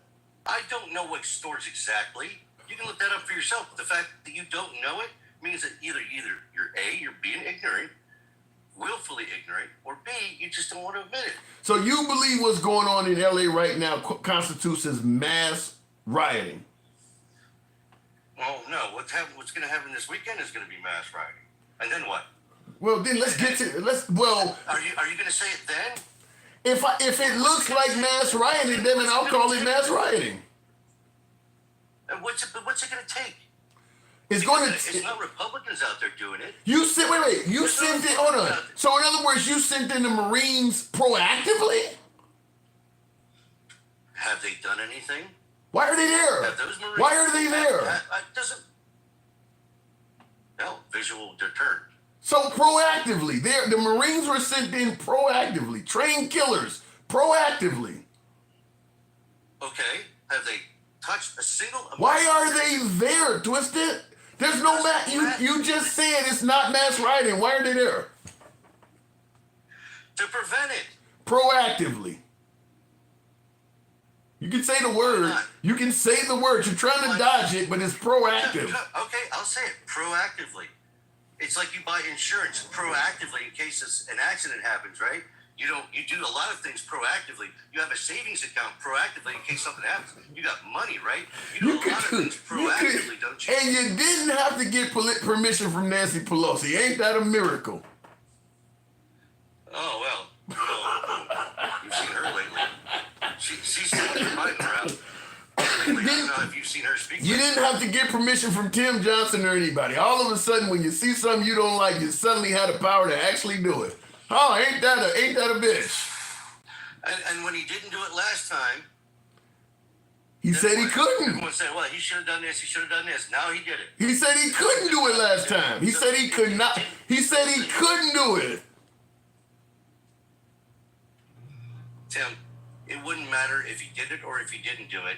You'd still blame him. Okay, fair enough. So let me ask you this question. I can guarantee you, if not one National Guardsman, not one Marine were there, they'd still say it was his fault. Fair enough. So let me ask you this question. Hold on. Let me ask you this question. On January 6th, did he have the power to send in the military? He offered them. They did. That ain't what I asked you. Apparently not. But he has it now. So is there legislation that's been passed that gave him power now that he didn't have? Well, there's a little difference there, though. What is the difference? Because January 6th, it all happened in one day, right? Wait. I know you're going to laugh. You're going to think it's funny. I'm asking you a serious question. Okay, what you got? What you got? But how many days was LA happening before he sent in the National Guard? Was it 1 day? Was it 2 days? There's a difference. See, it's happening consecutive days. It ain't 1 day. It's been, 6 days now? Okay, you're correct. Gavin Newsom says, we got it under control. It's cool. You know who's fighting those protesters? It ain't the National Guard. It's not the Marines. It's the LA cops. You're correct on the notion that the riots in LA are a lot longer than January 6th. But you said on January 6th he didn't have the power to send in any military at all. What are you basing that on? Preemptively? No, he couldn't. Why? Who would have stopped them? That's not stopping them now. But this is a completely different situation, and that's what you're not acknowledging. That ain't got. I'm asking you. The question is the same. Could he have done? What the difference No. was. The question is simple. Twisted. The question is simple. Could he have sent in the Marines on January 6th? no, because nothing was happening. There was no reason to. I didn't ask you if it was a reason. I'm simply saying, could he have done it? I gave you a clear and concise answer. What more do you need? You just Nothing was happening. Okay, wait, hold on. Nothing was happening. Something happened for a couple of hours, and then it ended, right? Right. Was it going on for several days? Was it a week long? No, 1 day. Okay. Okay. To even mobilize those people would have taken more time than it took for the thing to end. Okay. Now we're talking about something completely different, where we're talking about multiple days. Multiple days of what? You just admitted. Wait. Wait. You just admitted. Hold on. You just admitted there is no mass rioting going on. You said that it might happen. You admitted it's proactive. So there's nothing going on for multiple days. You just said it. Wait. So you're saying, are you telling me that he sent in the National Guard before anything happened? I'm telling you, there's no reason for the Marines to be there. No. Answer that question. Did he send in the National Guard before anything happened? He sent in the National Guard before any mass rioting happened. Yes. No, see, now you're adding Yes. in there. That's not what I said. Was there riots happening? There was rioting happening. Yeah. Okay. So there's the difference. Did he send him in before rioting happened? No. See, there's I don't. the difference there. You don't want to. I get it. You have your narrative. You want to push that. I understand that. You admitted to me when I asked you, is there mass rioting going on? You said no. They were escalating. Right. Things were escalating. Right. So they sent in the military. So they sent in more troops. Right. They sent it proactively. Why didn't he send proactive folks to the White House or to the Capitol building? Because they were escalating, as you're talking about killing the vice president. Why didn't he do it? Answer the same question. You keep asking the same question. I already gave you an answer. I'm telling you, riots were happening. Okay, Houston wasn't doing anything, so he sent in the National Guard. They escalated. He sent in Marines to back them up. Okay. Escalated how? Even though they're not actually even though they're not actually enforcing any laws, they're not arresting anybody. They're just guarding buildings. Okay, you're pissed off about it, but it's the LA cops that are arresting people. Escalated. That are, fighting with protesters, and who controls those LA cops? Sure as hell ain't their You said he sent in the National Guard and then he escalated how? What? The National Guard was not overwhelmed when he stepped up to the Marines. Escalated how? The riots got bigger. That's escalation, right? Then why won't if the riots are getting bigger, why won't the National Guard just get bigger? Why are you stepping up to the Marines? The National Guard is not even overwhelmed. You gotta ask Trump that one. But think about this. Your own governor don't want it. Your own governor, Newsom, what is he saying? Oh, it's under control. They're just watching, it's just peacefully, happily watching cars burn. That's what the reporter said, right? This is just peaceful protest where they attack cops, they attack ICE agents. That's peaceful, right? Right, and you see, okay, so if I peacefully protest in your neighborhood by throwing rocks through your windows, nothing should happen, right? You call in the Marines. You call in the Marines. It's just peace. You call in the Marines for rocks being thrown. According to you, they shouldn't even call in the cops. Let me ask it to you this way. Do you believe? Hold on, let me ask it to you this way. There's not enough people. Do you believe, as Trump said, that what's happening in California is an insurrection? Take your time. That's questionable. I don't know about that. I don't know if it's an insurrection.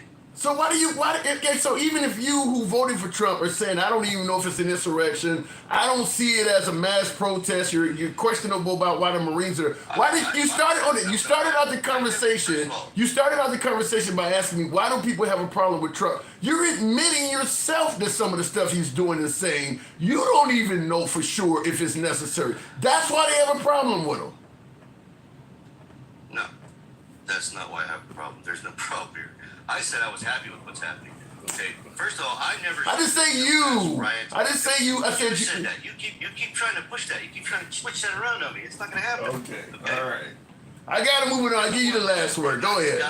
These guys are upset because they're not getting their way. Just like your last guest said, the only way this is going to stop is if we get our way. They're pissed off that they're not getting their way. What are we talking about? What are we talking about? Stop the steal? No, what stop the steal? Because a bunch of people were pissed off for not getting their way. ICE. No. We're talking about ICE. We're talking about ICE right now. I know you always want to go back to January 6th, but we're not going to do that right now. Right. I bet we're not. Damn right we're not going back to January. I'm worried about June 7th, not Right. January 6th. Damn right we're not going back to January 6th, since you don't have an argument for that. You said, but you always go back to that. Okay, there was never enough. That wasn't a mass riot. No. According to you, that was enough people there for that. Okay, if you want to go into that, if you want to go down that road, I'm gonna cook your ass again on that one. Yeah. Because that one don't make sense. Because those people, according to you, if you're comparing the two, then everybody that's protesting should be arrested, thrown in jail, and locked up and tossed away the key, and forget due process, forget anything, throw them in isolated cells and torture them. Oh shit. Like they did to those January 6ers. Throw them in jail for 30 plus years. Everybody on January 6th got a 30-year sentence? I'm not saying that. I didn't say that. I don't know of one single protester, even the leader of the Oath Boys and Proud Keepers, they got a 30. Hold on, wait a minute. Hold on, let me finish the statement. Out of all of the folks, the hundreds of folks that received a jail sentence for January 6th, even the leader of the Proud Boys and the Oath Keepers who got 18 and 22, not one person got a 30-year sentence. What the hell are you talking about? Not one of them people got a 30-year sentence. I think it was the other. Not one of them, not one person on January 6th got a 30-year sentence. We can agree to disagree on that part, okay? Right. But the point I'm making is, if you're going to compare the two, then they should go in there, arrest every single person, and toss them in jail. And Trump will pardon them. According to you. And Trump will pardon them. And then have Trump pardon them. Twisted, I gotta move it on. Spirited debate. Always like having you on, man. The door's always open to you, dude. We don't have to agree on the damn thing, but appreciate you coming through. Talk to you later. All right, moving on with the program. By the way, this is how we run it. We don't block, ban, or censor. You like that kind of conversation? Feel free to tap the screen, get the lights on up to, what the hell we have, about 70,000? We can make that happen. This is uncensored programming. If you're watching on YouTube, TikTok, Instagram, Clapper, feel free to follow the program, subscribe if you will. Looking in the comments, the invasion at the border. What is an invasion? Who said that? Marlene Munoz, is it Munoz or Munoz? You got what it looks like a Hispanic name referring to it as an invasion. I don't know, a woman swimming through the Rio Grande with a 6-month-old on her back. She's invading the country, huh? Wow. What is she gonna do when she gets over to the other side? An invasion, huh? She's gonna go ahead and invade the Lyris Hotel, asking them, can she change people's sheets in the morning? Huh? That's a successful invasion. Huh? All right, looking in the comments, the dude was horrible. Where's Gangsta at? Okay, you asked, I shall deliver. If she's in the comments. No, she's not there. I thought Gangsta was there. I would have brought her up. We'll continue on, though. Nevertheless, we'll go. Like I said, this is Uncensored Programming. I'm asking a question before we continue on. And oddly enough, he said he doesn't think Trump is antagonizing. That's not Trump. Trump is known for antagonizing. Continuing on with the program, though. Drew Loyal, good evening. Welcome to the program. TDS channel says Ed Z.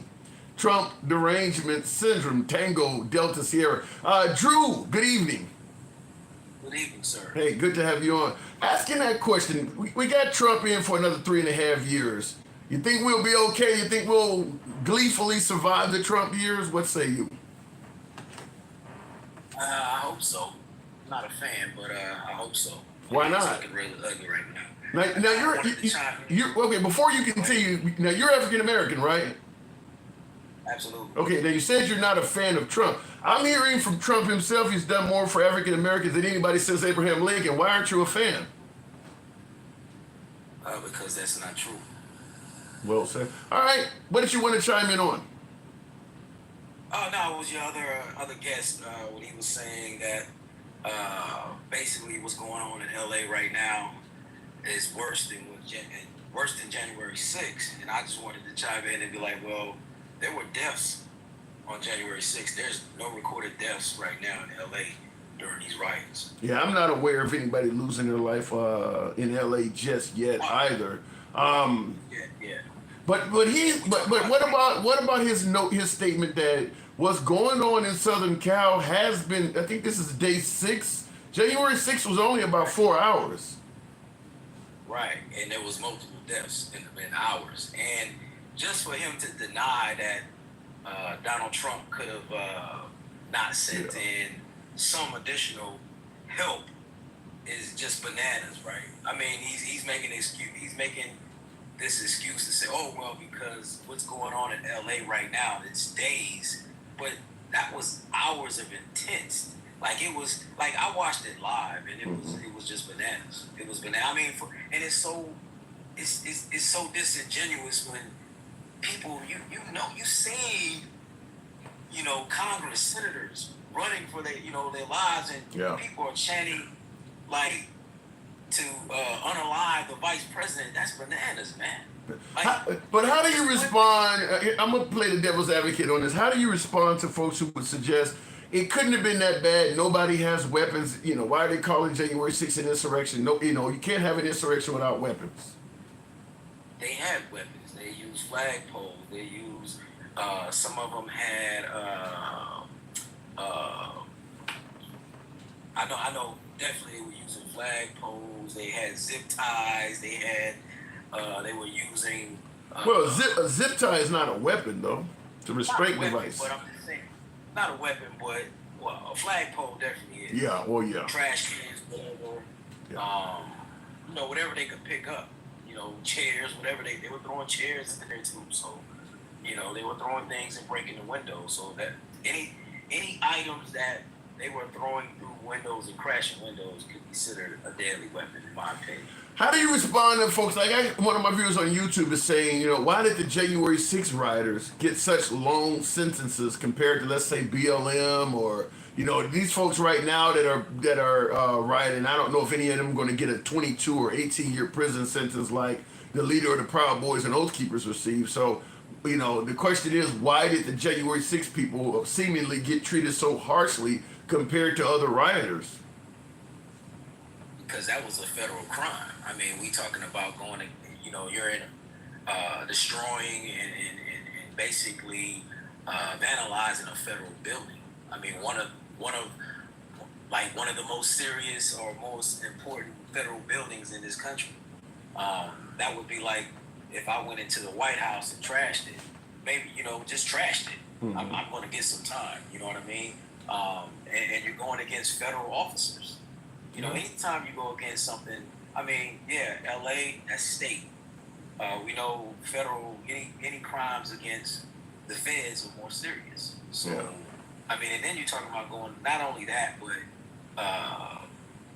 going against the government, right? Well, but they're suggesting that some of these folks actually received prison sentences and they did nothing more than peacefully walk in the building. They didn't break windows. In fact, some of the Capitol Police officers were allegedly letting them in, and all of a sudden they're stuck with a 6-month, 2-year, 5 years prison sentence. They're saying that these people were wrongfully incarcerated for these excruciating periods of time.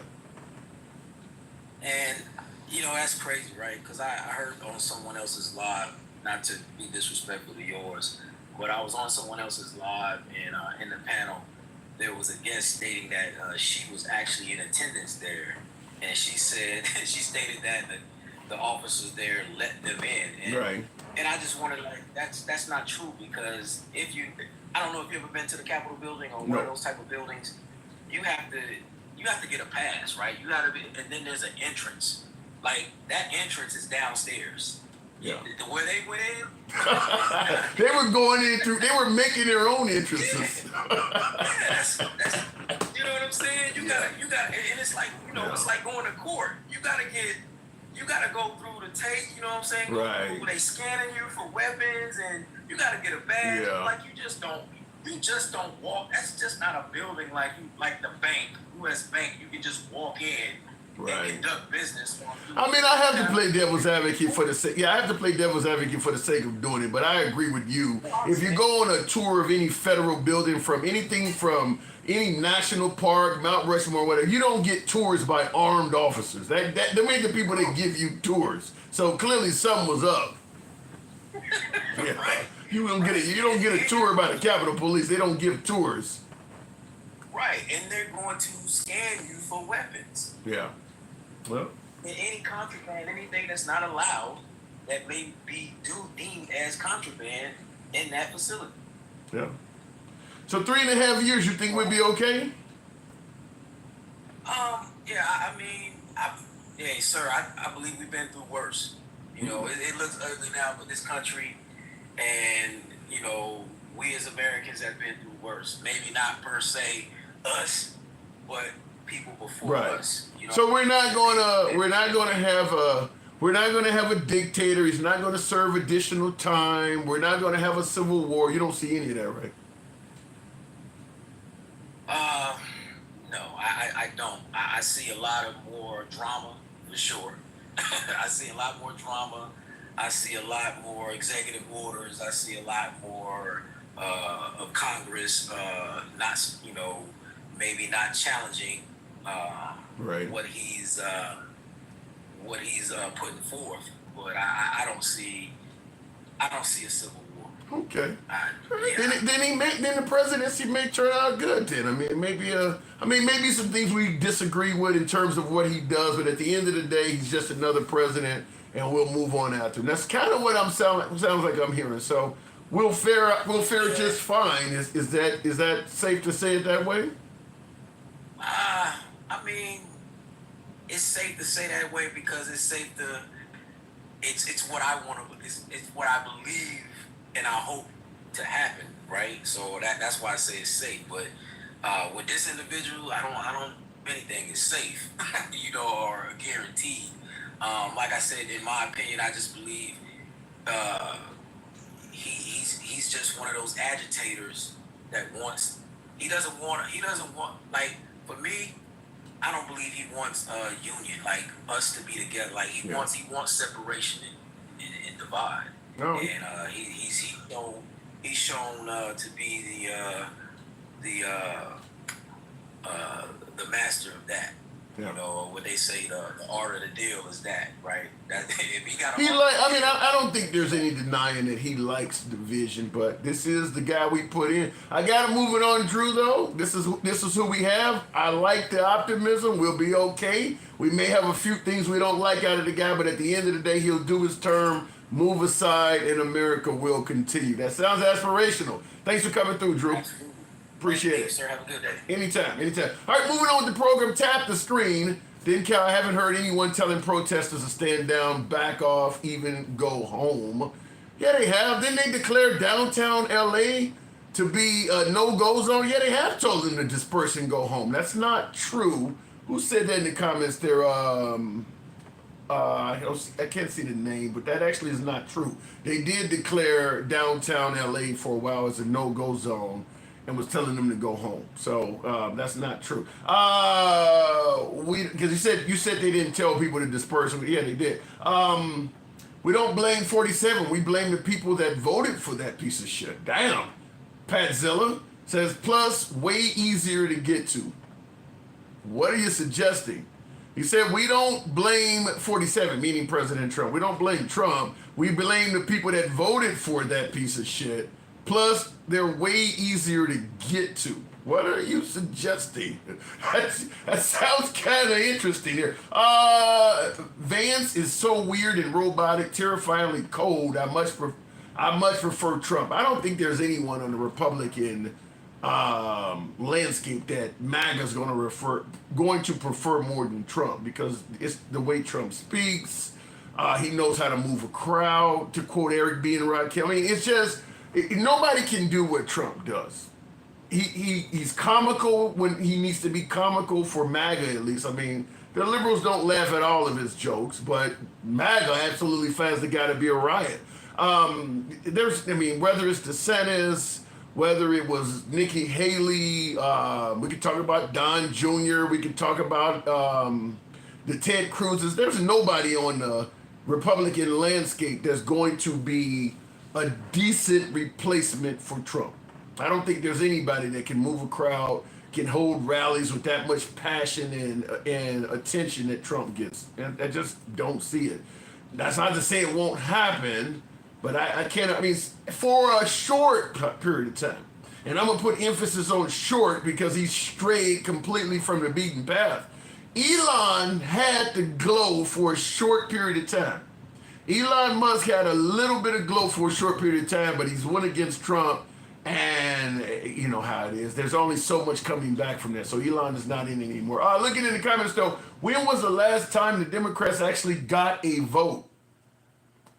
What are you referring to? The Democrats get votes all the damn time. They just beat Trump in 2020, and Democrat politicians are winning in some of the races that were held this year, and they're expected to do very well in the midterms next year.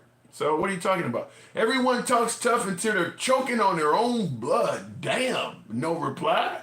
God damn. Couldn't we just stick with Mike Tyson? Everybody has a plan until they get hit in the face. Do you gotta kill a motherfucker? All right, tap the screen, folks. Get the likes on up to 50,000. We'll take the next caller. Asking that question, will we survive our current commander-in-chief? Now, also, I mentioned a couple other things. We've had a few new viewers come in, so I'll go ahead and continue the conversation, if you will. Do you support law enforcement? Some of you folks have heard me say this, but new folks have tuned in, so I'll go ahead and cover it again.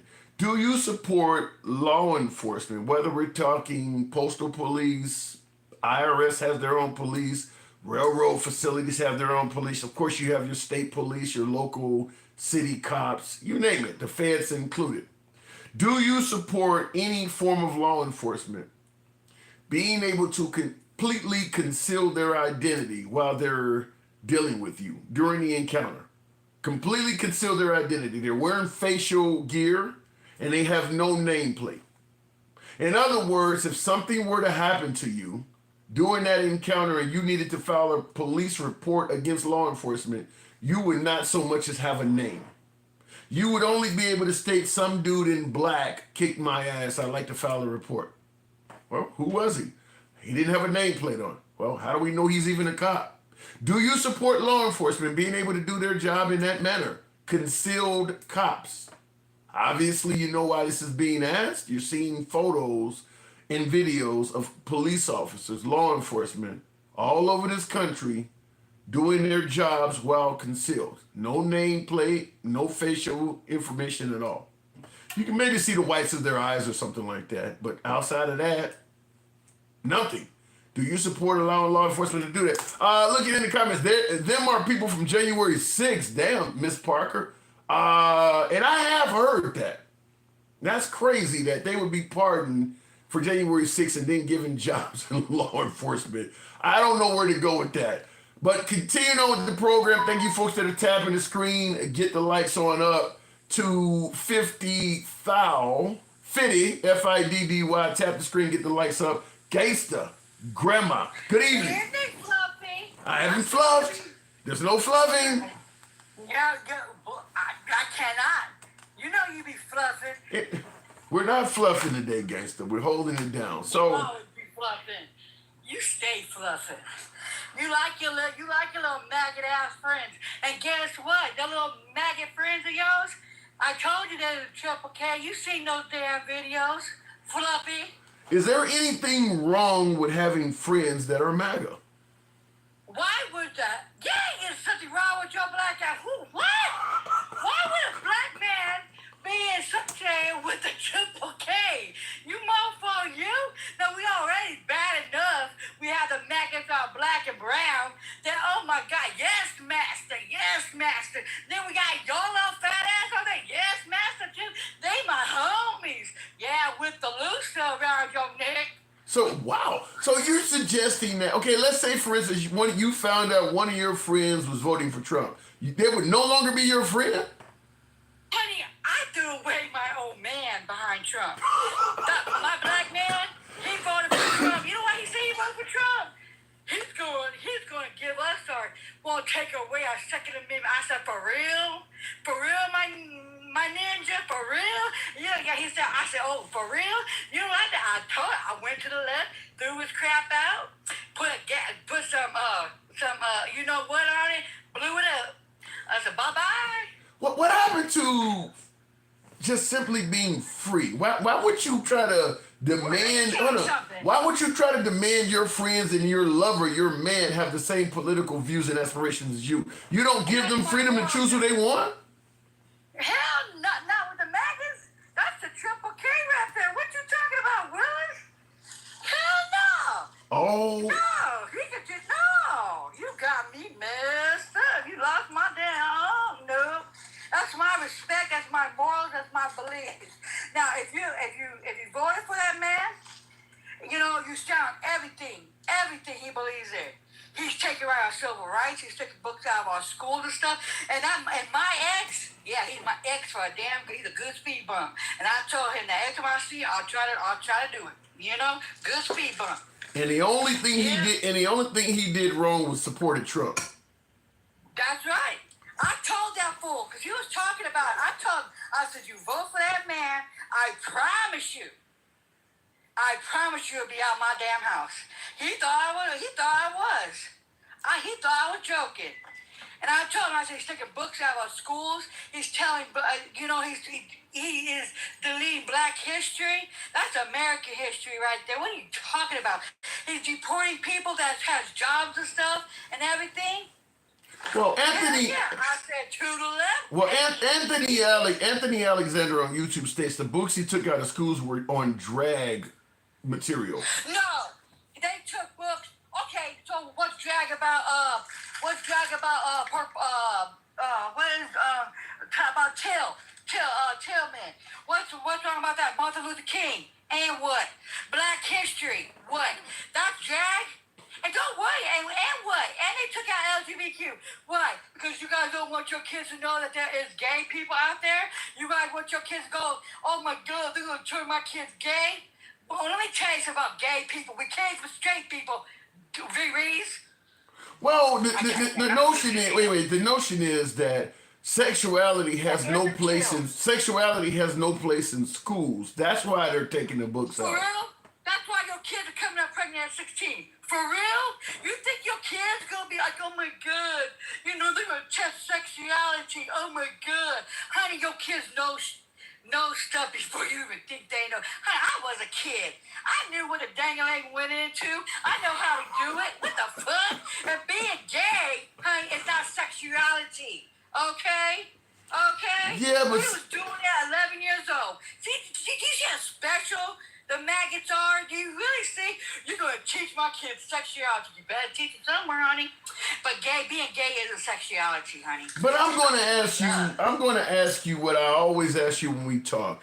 You don't think you can't accept that there are legitimate reasons, even if a person is black, to vote for Trump. You don't see that. No, they are house ninjas who voted for Trump, and you black. I call my old man, my ex-old man, that.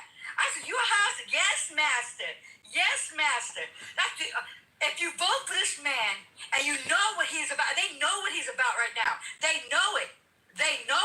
I'm gonna pick your brain here. Give me 3 things that Trump has done that makes it so a black man should never ever vote for him. Because I want you to back up what you're saying. Really? 3 things.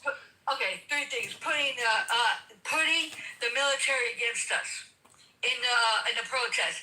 That, because if he could do that, he's taking our civil rights. He's doing everything.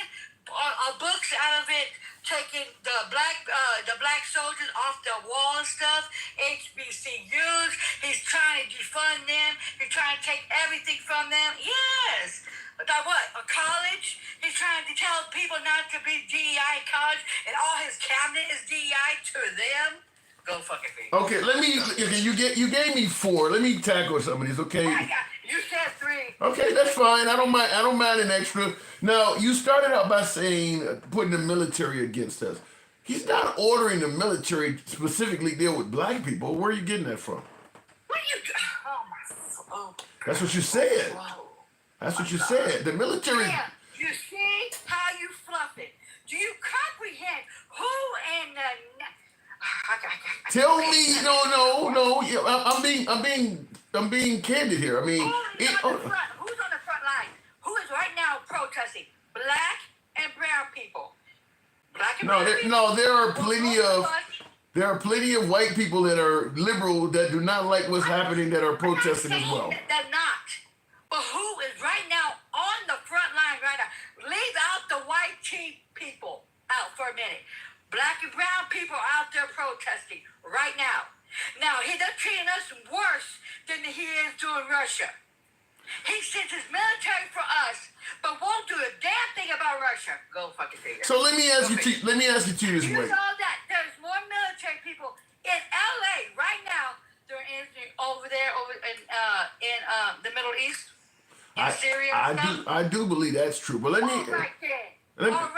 And I see. All right there. I see John Lendigan, I think it says. John says you're making him proud of his Trump vote. So, but I want to ask you, because you're telling me that if the majority of the protesters in LA protesting Trump's immigration policies, if they were white, you don't think the military would be there? Did you see January 6th? Yeah. Did you see January 6th? I saw he this. He said he could not bring the military in. Hello. Yeah. Okay, He sure did it in the LA. Yeah. Now you also talked about DEI. Now the notion is you want people with the proper merit to get the job. How is that hurting black people? DEI is for that. When you're disabled and you have the same merit as a white tea man or anybody else, but you got a disability, or you're a white tea woman, and you got the same merit, you have to put you in it. Because they don't do fair shit. They don't. Let's be real. But they said, oh no, DEI is for people that's uneducated and everything else. Well, guess what? I guess this whole damn administration is. The whole cabinet DEI right there. Booyah. Yeah, but I'm still not hearing how this stuff. You said Trump. There's no reason for. You be fluffing. You're on your knees for Donald Trump. You fluffing. Why am I on my? Come on now. No, I'm actually sitting down and talking to you. I'm just trying to get clarity on what you're saying. You're saying Trump has put himself in a way that there's no reason for a black person to ever vote for him, and I'm questioning the things you've given. Why would you vote for him? Because I can tell you, I'm a black woman, I can tell you I wouldn't never vote for him. Okay. I can tell everything why I wouldn't vote for the white tea man that his daddy was a triple K. He's known to be a racist. He's doing racist shit right as we speak. Okay. Well, I'll say, in regards to your question, you asked me why would I vote for him. Now, I didn't vote for Trump, but I understand why. Hold on. But I understand why people of color did, and I've given you these reasons before. If you are. They want money. What? They wanted money in their pockets. Well, financial reasons, yes, that is true, but there's more. Okay, I'm gonna shut you down on this. Do you know the so-called AKA? Oh, China. We got a what is it called? We got a trade agreement with China with that minerals and everything else. Right. Guess who won out of that? Guess who won?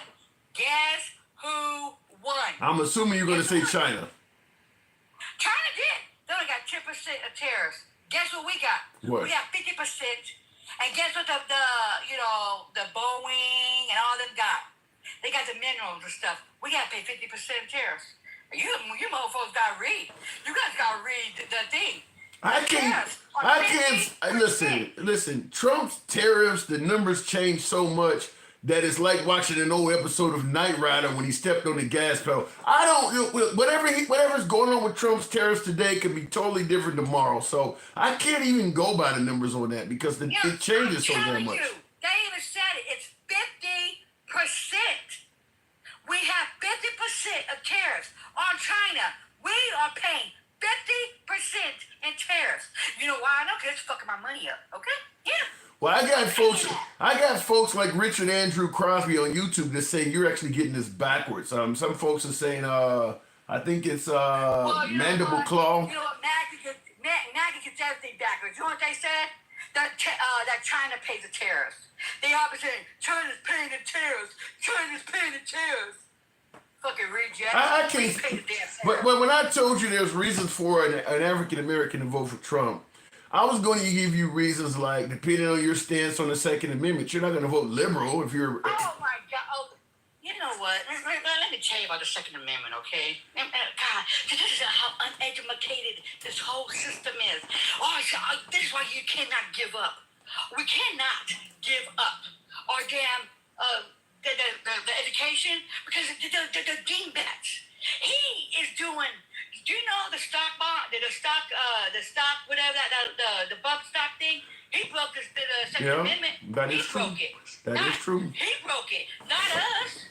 We don't want to take away the pew pews because I have pew pews. I have a pew pew in every room of my house. I got a pew pew. I'm a Democrat. I love my pew pew. So when motherfucker act crazy, I'm pew pewing them up. You know what I'm saying? I love my Second Amendment. So do you feel? So let me ask you. Let me ask you this simple question. When it comes to defending your Second Amendment rights, if it came down to electing Kamala Harris or Trump on that only issue, that sole issue, who would you go with? Oh, my black, my Kamala Harris. What are you talking about? Because she is a Democrat with the pew pew. We're not taking away pew pews. That's why the uneducated mofos. That's why he loved the uneducated mofos. Right. That's why Democrats are more educated. They even said that because. Okay, let me move on to the next one. Between Kamala Harris and Trump, this sole issue, you want to make sure boys do not play in women's sports. Who are you voting for? They're talking about trans women. Yes. There's only 10 trans people. I get it. In the whole United States. That's not answer the question though. I still vote for her. Because why are you worried about 10 people? Why are you worried about 10 people? Why aren't you worried about, SA? Why don't you get They're worried about it. Gangsta Grandma, they're worried about it because they believe it starts at 10, but it's going to spread and become normalized. Oh, they're worried about the wrong shit. They're worried about gender, for real. They're worried about gender, for real. I'm just telling you for what. real. I'm just There's telling more you shit why. out here we gotta worry about than gender and 10 people in the whole United States playing sports. 10 people. Why don't we worry about unaliving our kids in school? The pew pew. Why don't we worry about how you're gonna feed the homeless? But you're more worried about gender. Because they're homophobic. They're transphobic. They're worried about the wrong crap. So in other words, they should vote for Trump. You just saying they're worried about the wrong crap. But you didn't. I mean, if that is something they're actually worried about, then Trump is the person you vote for. I'd rather vote for somebody that knows our history, that will treat everybody equal, don't give to the rich and take away from the poor. Because who is going to hurt at the end if this big, beautiful bill is going to be who? The red states. I'm in a blue state. I pay for all the red states. We put in $80 billion in feds.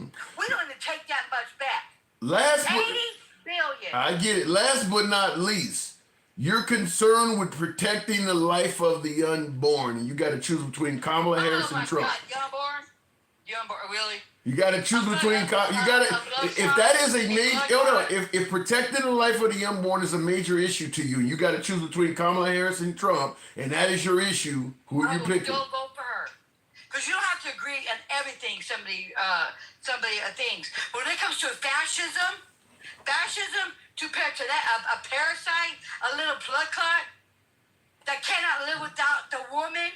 Until what? 24. Did you say a little? Did you say a little blood clot? Blood clot. When they're 6 weeks, they say it's a blood clot. Wow. Have you ever seen one? Have you ever had a miscarriage? It's a blood clot. Let's keep it 100 bucks. All right. I had a miscarriage. And does it have arms and stuff at 6 weeks? No. It was a blood clot. When I had a miscarriage and I was hemorrhaging, all I had was a damn blood clot that come out. There wasn't no foreign baby or nothing like that. See, that's why you motherfuckers like, oh my God, it has a heartbeat. Oh my God, it has legs at 6 weeks. Get the hell. It's a blood clot. It's a blood clot. All right. Geez. All right, Jason. I'm gonna tell you something. You know what? You see how bad he's crying and everything about the immigrant at the documentary? Now he's changing it all up. Don't go arrest them when they're picking fruit and stuff in the fields. Don't do it. You know who was calling them? His big people. Yeah. Didn't Cal mention? Yeah, I think you're getting that one right. Didn't Cal mention that earlier? Gangsta Grandma, I gotta move it on. Thank you. All right, moving on to the program. By the way, tap the screen. We should certainly be around 60. 60. We should be around 60,000. You guys let your thumbs not be lazy. Tap the damn screen. Get the likes on up to about 60,000. 300 plus of you in here. We can certainly make that happen. Smash that like button if you're tuned in on YouTube horizontal, YouTube vertical as well. She's not ignorant. And F you for talking about a black elder. Okay, so you guys are having a conversation there on your own. Also, that's so racist to say they are the ones picking shit. Well, call it racist or not, but that is. I mean, listen, if I want to say that the majority of drive-bys in America are committed by black people, is that really racist? I mean, it's probably a fact, is it not? I mean, there are some bad things certain groups of people do. You know, when you're talking about mass shootings, I mean, the majority of those are done by white people. Is it racist to say that? I mean, it depends on who you want to ask about that. And by the way, when we're talking about mass casualty events, we're not talking about some gangbanger that took out 3 or 4 of his rivals simultaneously. I'm talking about crimes where the person who is committing the crime is going to just go into a dwelling and take out a bunch of innocent people he does not know, has no beef with at all. That is primarily a white crime. It's just plain and simple. It's primarily something in this country right now that is being done by white people.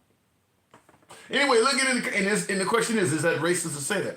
Looking in the comments, back the blue, says Ed Z. Nothing wrong with backing the blue. Just do not make excuses or defend cops when they become corrupt or go off the grid. As long as they're doing their job, we should all be backing the blue. But don't make excuses and turn a blind eye to ones that are bad. Or this 99% or cops are good bullshit. Don't go in that direction. My wife is back. She couldn't believe the last caller's rhetoric.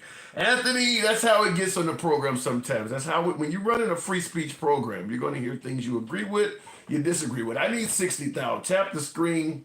Get your boy a minute of tapping. We'll go ahead and take the next caller. But looking in the comments, Democrats are not doing well.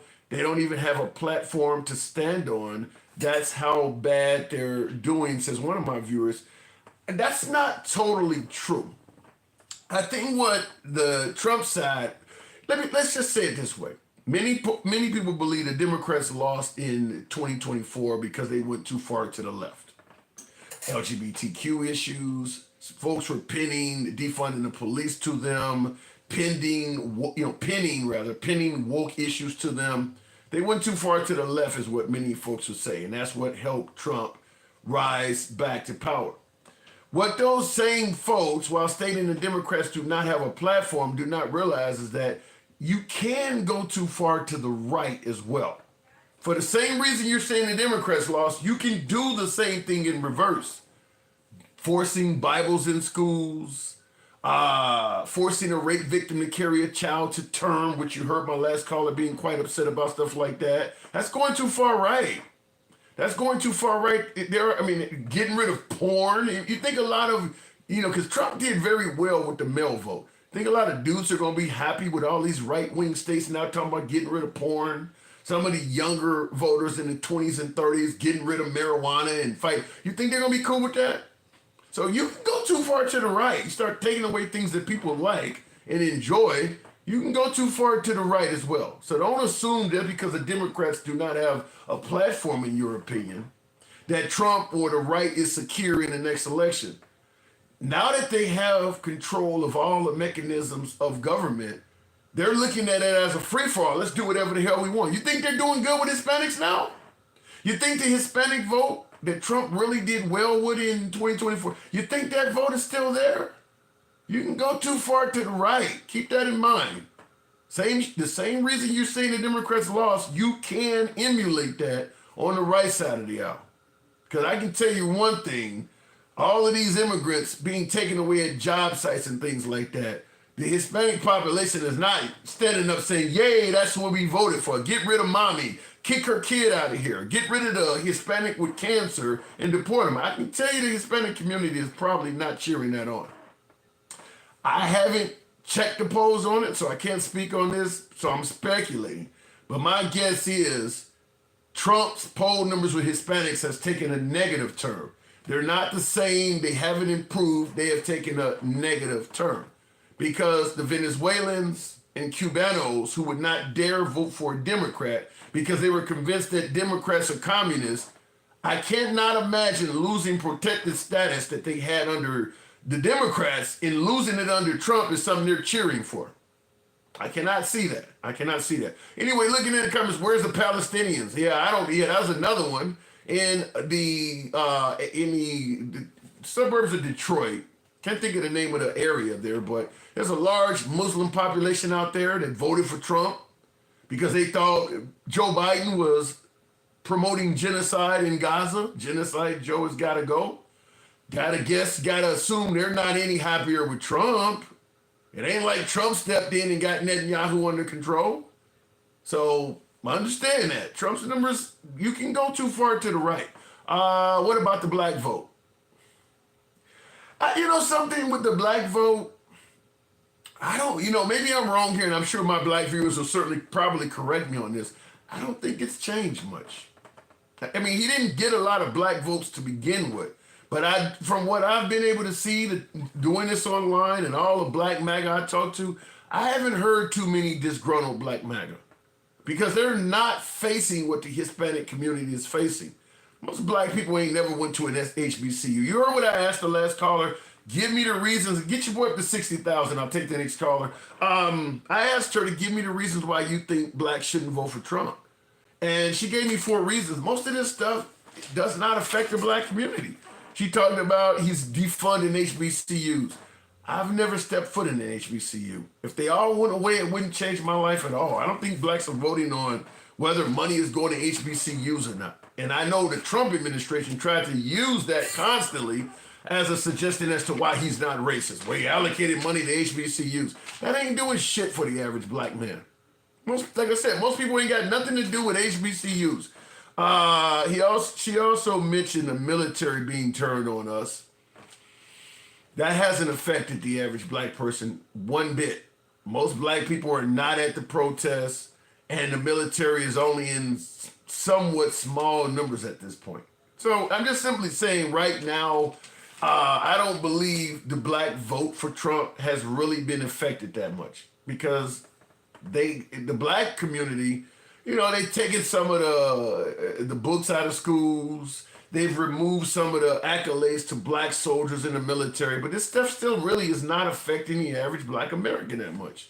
You're talking about some of the DEI stuff, but getting rid of DEI stuff, for the most part, once again, it really is not affecting the black community too much. So I don't think that the black vote, the few that were voting for Trump, like 20-some-odd% of black males and 7% of black women, so he didn't have the black women's vote to begin with. I don't think it's really been affected that much. I think the biggest change is probably with the Hispanics and white votes. I think those are the biggest changes because there's a lot of white MAGA that lost their federal jobs, are losing their farm subsidies, are questioning about what's going to happen with Medicaid and Medicare. I'm not talking about white liberals. I'm talking about white conservatives. So he's probably hurt himself with the white vote, and he's definitely hurt himself with the Hispanic vote. The black population is only 13 to 15% of the population to begin with. A lot of us don't even show up to the polls on election day anyway, and most of us vote liberal. So I don't think it's a big issue there, but I think with the white and the Hispanic vote, the numbers will show you. Looking at the comments though, shrink government. You're not getting that under Trump, Anthony Alexander. The Latinos helped that vote. Now they're protesting the answer. So, well, yeah, they're very unhappy because Trump is doing a lot of things he didn't campaign on. Women like him less in general. Yeah, I believe that. But he won the women's vote. Trump won the women's vote. It's that they didn't like Kamala Harris at all, apparently. States distribute the money they tax crops on. States have crops come in and keep all the money. and increase the wealth gap. Well, like I said, the subsidies, things that were being done the tariffs are hurting people too. There's so much going on with the Trump administration, and I'll take the next caller, but there's so much going on with the Trump administration that it's hard to focus on one thing because something else is always happening. I mean, just a week ago, Elon Musk was suggesting that he was involved in pedophilia. Now we got the riots going on in Southern Cal. The tariffs are not even being talked about. I mean, there's just so much shit going on. The threats to Medicaid and Medicare, all of that stuff is like less than a month old. But understand, the tariffs are hurting a lot of small businesses, whether it's being talked about or not, and that's going to affect his vote with those people. Like I mentioned, the farming subsidies, what's being done to farming communities, because the soybean and stuff they created and was shipping to Canada with the tariffs, they're being affected there. The subsidies to the farms are being cut by way of Doge, they're being affected there. So the aid that they normally used to get, all of that stuff's being affected. All of that's been affected. They just aren't able to cover it all because Trump is constantly doing something else worth talking about. But all of that stuff is happening. And them folks are going to be a bit more hesitant when talking about supporting Trump. MAGA is being affected by this. It's not all libtards. There are plenty of MAGA being affected by what he's doing. Anyway, go back to the box. Continuing on with MAGA Reacts. Good evening. Welcome to the program. He won fair and square, just like O'Biden and the Camel did. Well, when O'Biden won, they didn't say he won fair and square. They tried to cheat and steal the election there, Hagen boss. Good evening, MAGA Reacts. Welcome to the program. Yeah. Okay. We're going to not much at all. You see what the question is behind me. Yeah, how are we going to survive the Trump years? I mean, it's are we talking about just another 3.5 years and he's out like all the rest of them, or are we talking about something else? Yeah, we'll survive. Right now, the issue is the media. After a couple of, give it like another 100 days, a year tops, and they're gonna realize the media's up to their old fucking tricks, and they're gonna fucking see through it like they did last time. They're gonna see it's all fucking fear-mongering and BS, and their lives haven't changed, and hopefully their lives will be better. So you think it's just the media then? It's more, yeah, the media for sure. I mean, again, I've been telling you for days that, all this bullshit about him bringing in the National Guard. The National Guard hasn't touched a single protester. It's all the media's fear-mongering. Well, wait a minute though. The media MAGA is not the ones telling us he's bringing the National Guard in. He's the one that's saying that. They're highlighting it. They're fucking choosing the narrative to say on their shows. But they're not making it up though. What did you say? This little story about how him bringing in the National Guards had just made things worse when the National Guards have done a thing. I still haven't seen the National Guard even touch a protester. With LAPD shooting them left and right. Yeah, but he's on TV saying that the stuff has calmed down due to him sending the National Guard in there. Should the media just ignore him saying that? Yeah, he wants to take credit for fixing the problem. I would too. But how can you take credit? Wait, you say the National Guard is not really in there doing anything at all, but he's taking credit for them solving it. What should the media do with that information?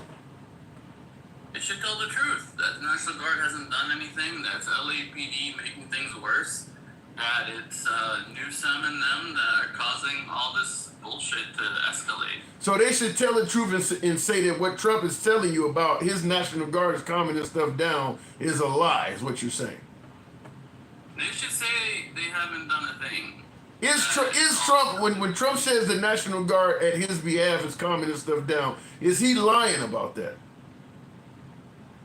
I mean, no, they're just there as backup. As far as I'm concerned, they're just backup just in case things get really bad. But like most people say that it's really not that bad. But it is bad, but it's not as bad as, So did the National Guard calm things down? They didn't do it either. They didn't make it worse. They didn't calm anything down. So when Trump says the National Guard calm things down, is he lying? I guess so. Why are you guessing? He's taking credit for something he didn't do. Right. And it might backfire in his face. Okay. Should the media cover and tell you he's lying? The media should tell the truth that, you know, the National Guard hasn't done a thing. If the media would have told the truth from day one, none of this shit would have escalated. It would have probably died down. Are But we them announcing the National Guard deployment, it just made things worse. are we holding the media to a higher standard than Trump? Now you said the media should tell the truth, but you're admitting that the president is lying. So is it possible that maybe the president should tell the truth? What, even if he told the truth, they would fucking change the narrative. They would edit the narrative to tell the narrative they want to tell. And it's not even him. It's mostly like Newsom saying that he's making things worse. And Bass and, you know, it's the people in charge of LA. So you say even if he told it, so you say even if he told the truth, the media would change the narrative. So since they're going to change the narrative, I'll just go out and lie, is what you're saying. Yeah, because he's taking credit. I mean, he's doing what he should be doing. Because it's better to have the National Guard there and not need them than need them and not have them. So he should be lying. What does lying have to do with this? What? We're talking about the deployment of the National Guard. You were adamant. You were adamant that You're the trying media. to Oh, no. change the subject to his lying or not lying. That doesn't matter at all. You were adamant that the media should tell the truth, but if the president lies, it don't matter. Listen, they ask him questions and he answers them, and they fucking highlight the answer in a way to tell the story they want to tell. You literally are telling me, though, you are literally telling me that in the middle of a riot, it does not matter if the president is lying about it. What is? That's what you're telling I me. don't get the point here. Like, how has Trump's lying made things worse? I mean, he's fucking playing along with the media, which I don't get the strategic fucking point behind it, but in my eyes, Trump wouldn't have even been in position to lie if the media didn't blame him for fucking, you know, Why- releasing the National Guard. Why is he lying? What is the benefit to telling a lie? Why do you keep sticking to this lie thing? How about we talk about the actual thing? You are all. Why am I sticking to this? You are all over the media for being dishonest. But the minute I bring up that the president is lying and you admit he's lying, well, that don't matter. I mean, you're giving the president more room to move around than the media. You're holding the media to a higher account than the president of the United States. Why is that? Well, he's one man. The media is sitting there and highlighting stories to do something on the Democratic Party. I saw four senators telling the same story. You know? He's one man, huh? I'm just the president. I'm only one man. Really? I love how you twist things. You're just as good at or bad as The president. He's the president of the free world, but he's only one man, huh? Well, what do you want him to do? We want him to tell the fucking He's got so much power. We want him Do to. is deploy the National Guard and only fucking protect federal buildings. We want to know that if the. A single video of a National Guard doing anything to make things worse on the ground. Is it wrong to suggest that we should have a president we can trust and doesn't take telling a lie so willy nilly as you said? Well, it don't matter, huh? You know, I'm just one man. It's not really lying though. Like, he believes that his actions are gonna make things better. And like I said, better to have them and not need them than need them and not have them. I mean, look at when a cop pulls anybody over. First thing he does is call for backup. Trump sends some backup, and fucking Newsom and Bass are like, oh no, we don't need them. They're just gonna make things worse. And what about Newsom and Bass, the people in charge of the actual city and the state? They keep saying National Guard have made. They're not in charge, MAGA. That's the reason the military and the Marines are sent there is because Trump decided they're not going to be in charge. The citizens there are being told How that. are they not in charge? What? How are they not in charge? If it's LAPD doing everything, and they control the LAPD 1,000%, how are they not in charge? How could LAPD be doing everything when Trump is telling us it's his soldiers that is calming things down? Yeah, their presence will calm things down. That ain't what he said. That ain't what he's saying, though. Fucking exploding. Like, they put a, like I said, they're there as backup. So if shit hits the fan, they're there. So in a way, he isn't telling a lie. He's telling the truth because, you know, they're there. They're not going to do any harm, and if they're needed, they're there to help. So you mean he sent in LAPD and Newsom and Bass. So you're saying the National Guard and the troops that Trump deployed are there as backup, but they're not really involved with anything. That's the truth. Look at the videos. You not see the videos? This isn't like 20 or this isn't 1992. We have videos, live videos. You can show me one video where there's a National Guard fighting with protesters. Every video, it's LAPD. Somebody, and I see in the comments, Tweety71 is suggesting that, asking, do we have tomatoes to throw at the callers? We don't throw tomatoes at the callers, but... But I'm going to ask you, if what you're saying is true, that the only confrontation is between LAPD and the rioters and that the National Guard is simply there as backup. And of course, he upgraded from the National Guard to the Marines. So if the National Guard is backup, I guess the first question would be, then why the hell did you upgrade to the Marines? But you do understand that there's an alleged, huh? They're just more backup. Like, it doesn't matter. Why are you calling backup when the backup you originally called is not being used? Because supposedly they were taking forever to show up, and that's why you called the Marines. It's only been 6 days, MAGA reacts. It's only been going on for 6 days. Hey, it was Newsom complaining that only 300 National Guards were actually deployed. So you called in, so you're saying... By the way, this is rioters looting, by the way. They looted an Adidas store, they looted a sushi place, they looted an Apple store. You got my fucking viewers on YouTube using tomato icons. Look, so you're telling me he called in back... Like saying wrong here. Look at what the National Guards are doing. You signal protester in this video? Another explosive night in Southern California. Who is that? That's LAPD. Over immigration. Who is that? That's LAPD. Okay. They're black. They wear black. National Guard wear military fatigues. But think about what you're saying. You're saying that all of the work is being done by LAPD and the National Guard is there. Hold on, wait a minute. Hold on. You're saying all the work is being done by the LAPD, all the conflict, and the National Guard is only there for backup. But he decided that the backup needed backup, so he called in trained killers in the form of the Marines. Why is that? I told you, because the National Guard were taking too long to get there. $134 million. You think that... Every one of these videos are fucking, you know, they're all LAPD. What do you want me to say? But you're telling me that the LAPD has the situation under control. So why would you...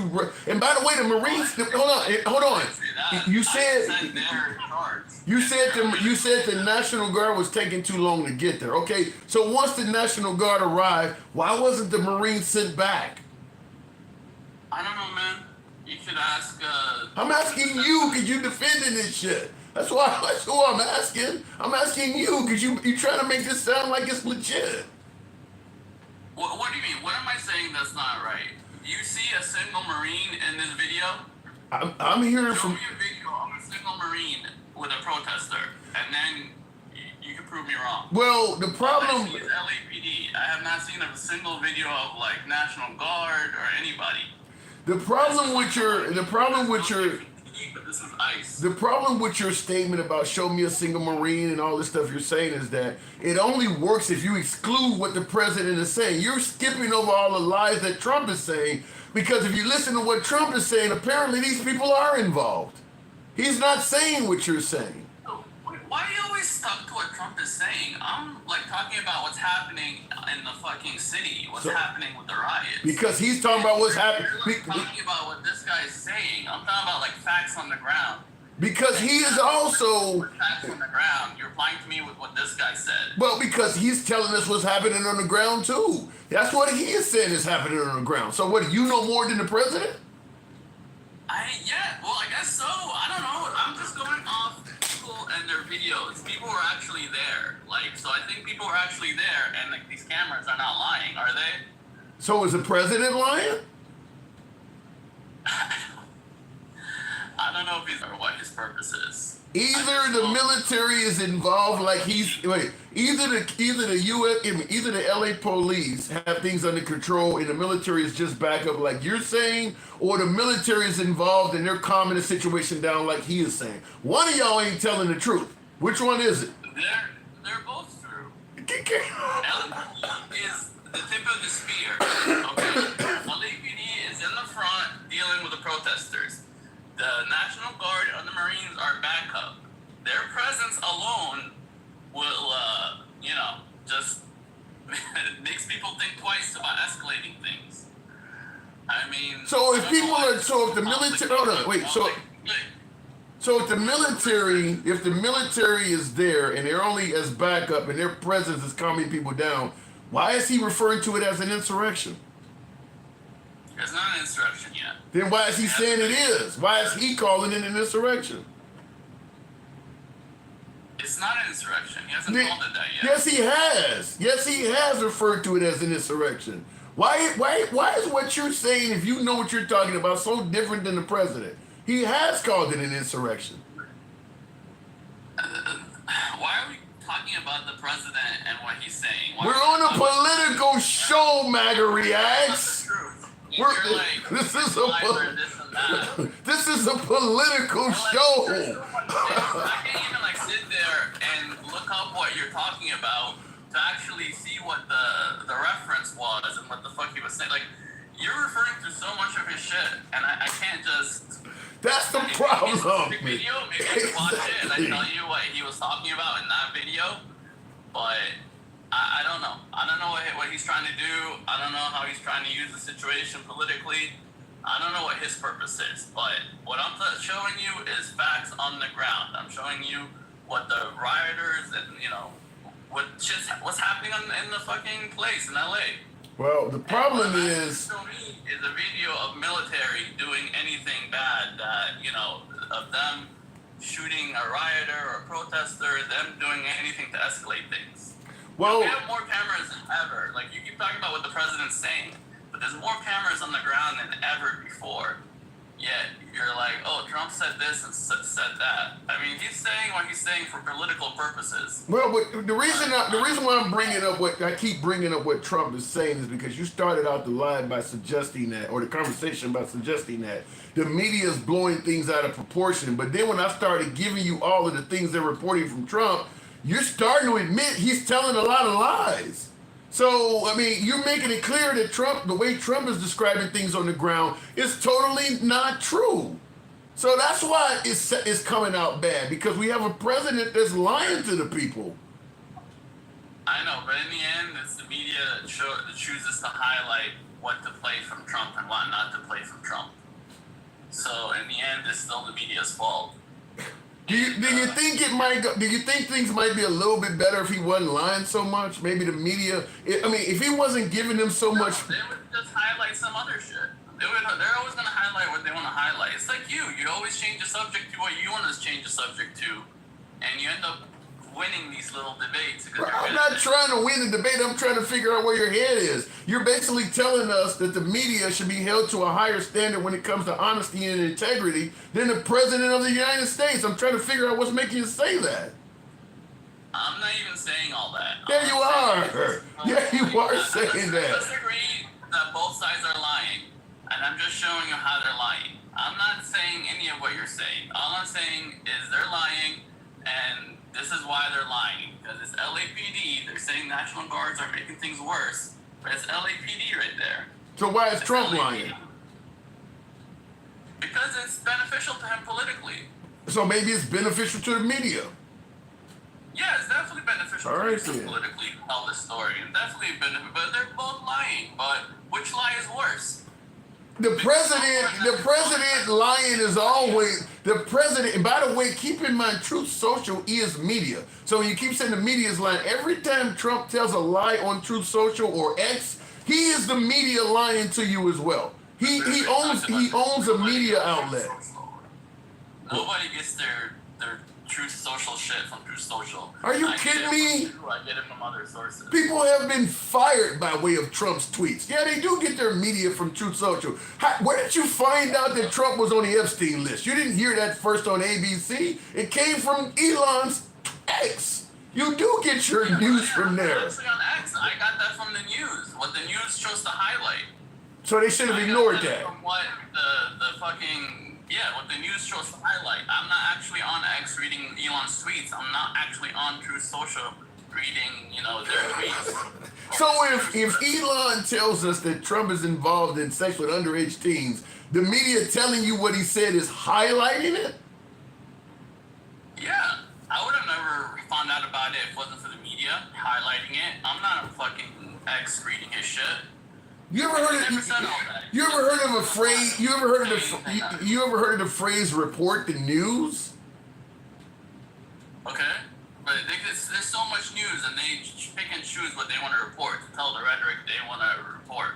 One of the Also, top remember the members. argument we're having the other day. One of the top members of Trump's cabinet is suggesting that he's deliberately hiding information that he was involved in sex with underage kids. You're telling me they deliberately pick and choose? What should they do with that information? What should the media do with that information? I love how you exaggerating and how you exaggerated and gaslighted. What should the media do? Wait, hold on. Let me say it again for the audience in the back. One of Trump's top administration officials has just indicated that he is deliberately hiding a list because he was involved in sexual exploitations of minors. What should the media do with that? That's all he said. You said that Trump is keeping the Epstein files hidden. Say all that. What should the media do with that information? When Elon said that, what should they do with it? They should report it. Thank but you. They shouldn't twist it and say all the extra shit you're saying. So should I say you're lying by saying that he said that he's being a pedophile? Because he never said anything about Trump being a pedophile. He just said Trump's in the Epstein. Oh, so Trump is on the Epstein list, and when you look at the information, they were just hanging out at Yankee games watching Derek Jeter on. That's why he's on the Epstein list, because he was at the. What do you think? What do you think? Why do you think he's on the Epstein list? He was hanging out at Yankee games. What do you think is happening? You keep saying list again suggests that he's one of the people that was one of the pedophiles. He's in the file. That means he had an association with Epstein, which is like fucking public news. We all know he used to be friends with Epstein. Okay, so you're on the Epstein list. So being on the Epstein list. He was a pedophile. He didn't even say he visited the island. All he said he was in the file. That means he had some sort of association with Epstein, which is technically true. He had he knew Epstein. They were, You guys were all over everybody from Oprah Winfrey to Tom Hanks for being on that list, but now that Trump is on it, well, that don't mean anything all of a sudden now, huh? But when Oprah and Will Smith was on it, you were all over them. Right. Yesterday you said guesses are like lies. Now you're guessing. Oh my and God. how come your guesses are not lies, but Trump's guesses are lies and my guesses are lies? Okay. I gotta move it on, MAGA Reacts. How Trump guessing this is him lying? Now you're lying. If that's You what don't know he's on that list. his top hand, the probably the guy with access to more data than anybody else in Trump's administration says the guy is on the list. Should we just dismiss that? He's in the file. Again, you keep fucking twisting it. He's in the file. A file and a list are two. The list of people who committed pedophilia with Epstein is a different thing. Why do you think that he would? Why do you think Elon would say that's he said the reason Trump is not releasing the Epstein files is because he's on it. If Trump was in the file but he wasn't doing nothing nefarious, why would he deliberately choose to keep it hidden? There's only one reason why you wouldn't want people to know you're on the Epstein files, because you were doing Epstein type shit. You don't see that?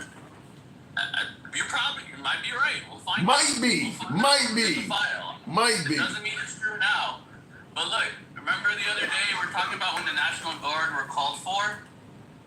If you look at the select committee's timeline, where is it? Well, this is it basically. On 1:49 p.m., the National Guard received the first request for immediate assistance from the U.S. Capitol Police. This is when they were called. Before they even breached the building, the National Guard was already called to show up and help. At roughly 2:12 p.m., protesters breached the Capitol and began assaulting police officers. So pretty much like 20 minutes before they even reached the Capitol, they had the National Guard already called. I gotta go. Name Barber says somebody get this man knee pads. I gotta go. MAGA Reacts, always a pleasure. And I got the letter from the mayor saying she doesn't need any federal help January 5, 2021.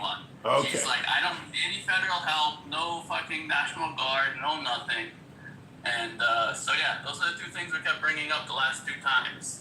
And they're right there. She didn't ask for National Guard. She specifically said no.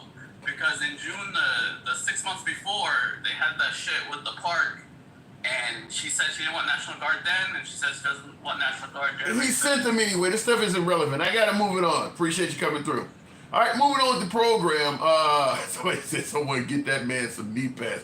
MAGA Reacts, he holds his own. I always enjoy talking to him, but I'll just say, whoa, that was nice. Who just sent that? Thank you for the support. Sent that Mike Chim. I appreciate that. Who sent that there? Bryce, thank you. I'm in the trenches, of course. Some of my viewers are going to make me work for it. That was crazy, but I enjoyed the conversation. That is MAGA Reacts. He's a friend of the program. Tap the screen, get you down up to 70,000. You know what we're talking about. Newsom said no, but Trump didn't listen. Yeah, Trump already knew he was going to send in the military. Now, I do agree with what my last caller was saying. The military really ain't needed out there. I agree with that. But Trump wanted to show that he the man, he can control shit, he's a fucking boss, and he was going to send the military there regardless. I mean, it didn't matter what Gavin Newsom or the mayor of LA said. He was going to do that anyway. Now, and that's why my last caller is kind of tongue twisted, because Trump is on air bragging about how great the military he sent is getting things under control. But as my last caller is pointing out, the military ain't really doing shit. But it left him with the challenge of then explain why the hell's Trump saying this. And that's where, well, we just go back to the media, because I don't even want to talk about the fact that Trump is lying. He holds his own, more like swallows someone else's, oh my Lord, name. Okay. By the way, folks who want to come up, we are on TikTok and Insta. We're currently, come on over to TikTok. We'll bring you right up. The Handsome Liberal. Come on over to Clapper. We're also live on Clapper. We'll bring you right up. But unfortunately, YouTube does not allow us to take actual audio calls. If it did, I'd bring you right up from there. But if you come to TikTok or Clapper, we'll bring you right up. Looking in the comments, though, we're going on with the program.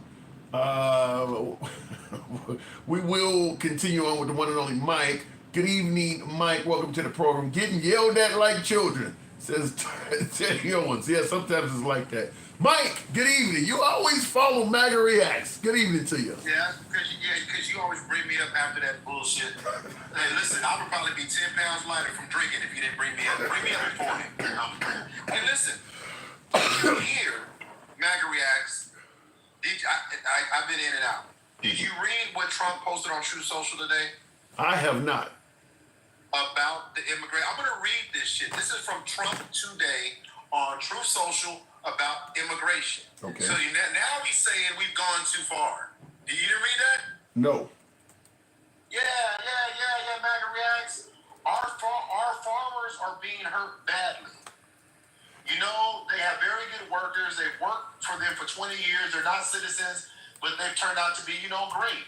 So he plans to sign an executive order to address the fact that they're basically done too much on immigration. Yeah. Dean Cal was on the program earlier, and he said that. He said that Trump talked to his bosses, and they're like, you fucking up our businesses by deporting these people. So he had to, because I heard Nebraska, I've heard them say that if Trump kept doing what he's doing with the farming subsidies cut, the tariffs stopping them from sending their soybean and stuff to Canada, and getting rid of their labor force, that the whole state, which is a big agricultural state, was going to go bankrupt. And we know Nebraska is a very red state. So yeah, that sounds about right. Well, so he's admitting something that we've been talking about for fucking months. Like we've been talking about this. So you mean to tell me the MAGA Reacts and those supporters of his, he didn't know that just doing discriminative deportations in these raids, that it was going to hurt people, that it was going to hurt businesses, that it was going to hurt the How the fuck do you not know this? Good question. The problem is he did know. He told us they were going to do this, There now. So what does that mean to everything that's going on right now, Tim? All of these ICE raids, all of this shit. He's literally saying, "Yeah, we probably should do it this way." So what was all this for, Tim? $150 million in LA, National Guard, Marines, threatening to arrest the governor. All this. What was all this shit for? If you're gonna turn around and say, "I'm gonna sign an executive order to slow this shit down," there's a better. His words. There's a better common sense way to do it. That's what he posted today. Yeah, what I don't get, and I've said this many times on the program, is why our congressional body that's Republican based is just letting him do this stuff. I mean, clearly, because like I said, you can't really make any solid moves on somebody who flips and flops like that. Like, the whole notion that the tariffs are going to cause manufacturing jobs to come back to this country, and then the next day he changes what the tariffs are. So, like, how can you make any type of business decisions on somebody who may change their mind at a whim like that and just do it with executive order, and you can't depend on nobody to stop them?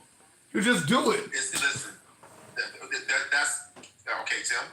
That's why consumer confidence is as low as it's been since the bid, and before that since 1952.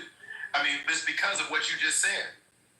He makes a decision. He plays a hokey pokey with everybody, and people are being harmed along the way. We know that they don't give a fuck about Army people because their whole thing is about harm, not harm reduction.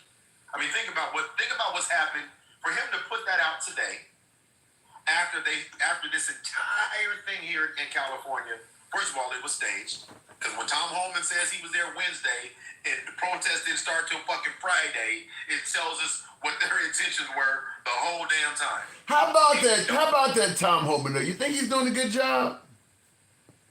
No, I think he's doing exactly what they want to do, Tim. I think he's doing. Listen, this is how I feel.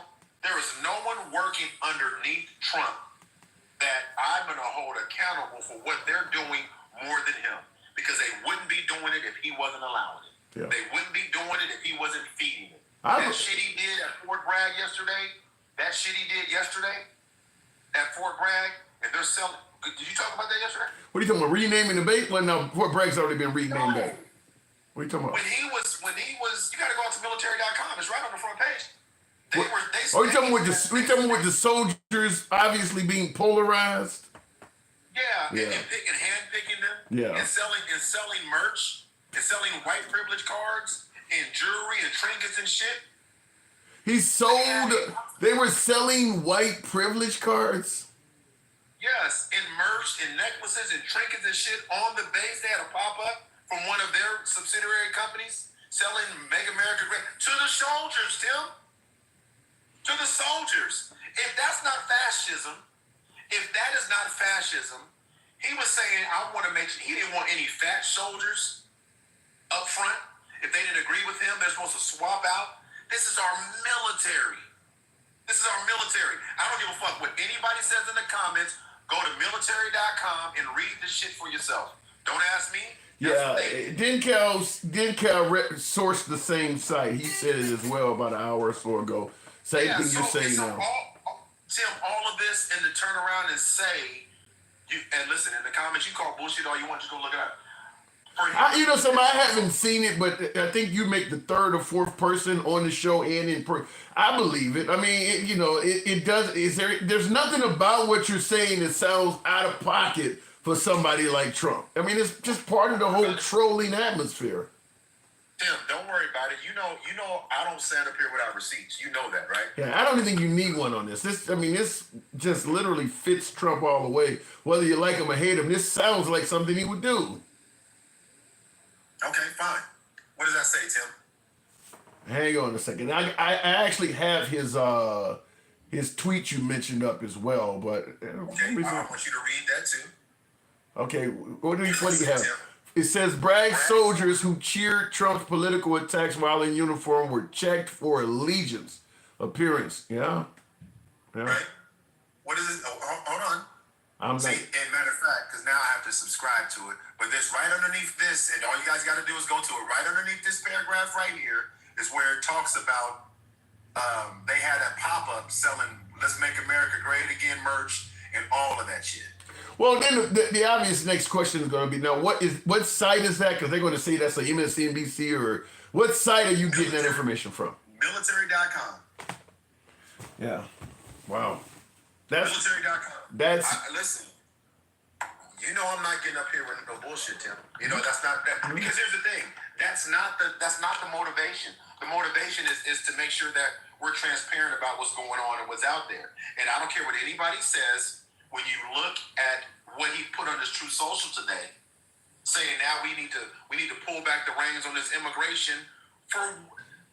We knew that, Tim. We knew innocent people were going to get caught up in this. Yeah. So tell that to the girl that had cancer. Tell that to you understand what I'm saying? It's like, what are we talking about? I mean, you know, this is what MAGA Reacts was talking about, in which the media highlights some stuff and not highlight. What you're talking about, that military.com information, that's something the media should highlight, is that Trump took the military and literally picked out MAGA members to put behind him, and then, of course, was selling MAGA merchandise to him. So, obviously, that's politically polarizing the military. That's something that the media should cover, because Fox News, if Obama was up there picking black officers to stand behind him that had a liberal mindset, Fox News would not stop playing that. But all of a sudden Trump does it and it gets little to no attention at all. I mean, that's about as wrong as the days are long. Well, listen, we don't even have to go that far. Nobody talks about it. The president is not supposed to be wearing these Make America Great Again hats. He's not supposed to be wearing it. You do understand that, right? Well, because his merchandise he sells. He's not supposed to be wearing anything partisan, Tim. They're not supposed to do any of that shit. Wow. They're not supposed to do any of that. So he wears his Make America Great Again hat, and he's going on these military bases being partisan, being unbecoming of officers to buy. You know, it's interesting. It's interesting you would say that, because I do not recall seeing Obama or George W. Bush ever wear Republican or Democratic gear while they were actual president. That's I never thought of that. I didn't know that. Never. Matter of fact, Obama, they got on him for not wearing a fucking flag pin. I mean, what do we listen? It's so funny how fucking fast we forget what the normal cadence in this country is. And this is, listen, I'm gonna say this, Tim. Wait, hold on. Somebody said Make America Great Again is not partisan. It is a national ideal. Make America Great Again is literally his campaign slogan. And the hat is from the campaign. What are you talking about? It's not partisan. It's literally like the symbol of his whole campaign. It's not part. Go ahead, Mike. Look, MAGA's not partisan. Fuck out of here. But I wanted to say this last night. And this is to what white America is failing to realize when they say that we are race baiting and we're victims. They're not really lying to us, you guys. They're lying to you. They're not lying to us. They can't tell us our history wasn't our history. They can't tell the people that have been oppressed that they weren't oppressed. They're convincing you that it's not a real thing. People tend to forget that, Tim. They're not saying these things because we don't know. They didn't change the Southern strategy because we didn't know. What do you think? Do you think they demonized DEI and woke because we don't understand it? No. They did it because they know that they don't understand it. And that they can call it whatever they want and they won't buy it. That's what the person just said. MAGA is not bipartisan. Think about that, Tim. I don't know why. Listen, the hat is fucking red, which is the color of the Republican. I mean, everything about this hat is partisan. I mean, for God's sake, it's even got the presidential 45 and 47s are on the side of the fucking hat. How could you tell me that this hat is not partisan? I mean, look, I understand some things the liberals or the media can go too far on, but suggesting a MAGA hat is not partisan, as if you see some guys walking down the street with MAGA hats on and you think they're liberals. It's fucking insane. The hat is incredibly partisan. Anybody wearing it, you assume is a Trump supporter. You think you see the hat on people, that's a Kamala Harris supporter right there wearing the MAGA hat. That's insane. Go ahead. And again, Tim, this is why we are where we are. This is why we're so close to losing our democracy, because people are making excuses for seeing the senator getting taken to the ground like he was today.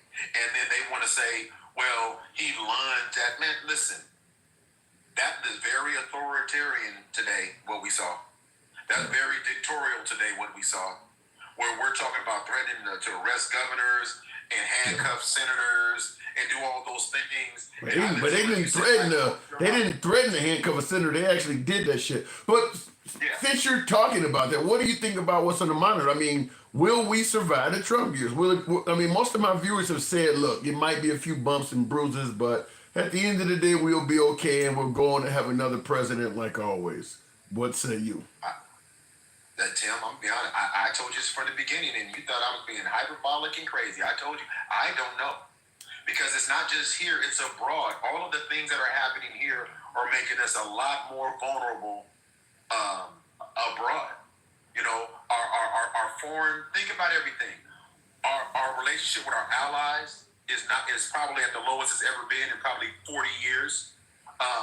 Think about how, again, I thought no new wars, but we are on the brink of one. Iran is telling us, and under no uncertain terms, anything jump off, we can touch all of your host sites. We're going after the U.S. directly. You did see that, right? I saw that, and I'll tell you, I've said this many times on the show. After Trump broke the Iran deal that Obama put in place, they would be the dumbest motherfuckers on the planet to make another deal with Trump. I mean, he has shown them that the next dude that come after him can break the deal just like he did. At this point, making any deal with the United States should be off the table with Iran. He has shown them you can't trust the United States because he broke the deal they had already made with us. So if I'm them, like, okay, we gonna have to just deal with what you gonna do. I'm not giving up what we working on in hopes that the deal I make with you, the next guy ain't gonna break like you did. He kind of ruined our word and our credibility by doing that. Well, exactly. And I'm gonna tell you this: you were championing him, saying he did shut the border down and he did bring the number down to 94%. But our U.S. businesses here are saying that was a mistake. Our numbers are down. We don't have the workforce we need. I told you it was shit when he did it. Because if you don't do things through the legal channels and legally and just say, I'm just going to shut it down, deploy U.S. troops, everything is costing us money, Tim. Yeah. Listen, everything is costing us money. But here's the problem, Mike. The average American citizen, he has small business with the tariffs. Some people are seeing it, but the average American citizen is not suffering under Trump. At least not yet. It's only been 4.5 months or so. But the average American citizen, despite you talking about the tariffs, despite you talking about getting rid of immigrants and shit's going to go up in price or people are not going to work these jobs, the average American is not seeing that right now. It comes across as liberal fear-mongering. They're not seeing it. They said Q3 of this year, we will start to see the impact. Okay. Q3 but here's the problem. Here's where I will give Trump credit for. Because they were originally saying for July 4th it was going to be pain because the price of all the shit, barbecue and stuff you buy was going to go up. And then he moved the tariffs so that didn't happen. They're saying Q3, but you got to keep in mind, nothing Trump has done is etched in stone. When we get closer to Q3, if it starts looking like there may be some suffering, he can move the numbers again so that the time it happens is pushed out in the future. You're 100% right. But here's what the average person doesn't know because they don't get online. Like somebody said, prices are stabilizing. Go do some research. Listen, you know it's my business. Prices aren't stabilizing and the summer's coming. A lot of prices go up anyway. Now they're actually higher.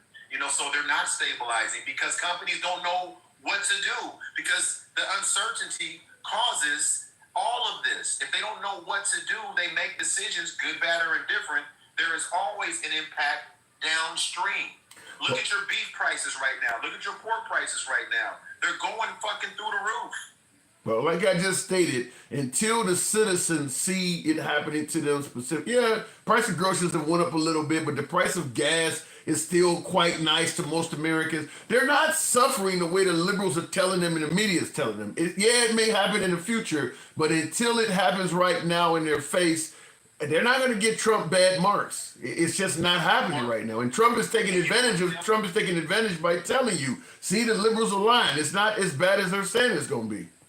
Right, and that's what they do. And I know you got to go, but the funny thing is, they're always talking about liberals are lying, but everything that's happening right now with this immigration and Trump's deportation and talking to the military and this very fascist.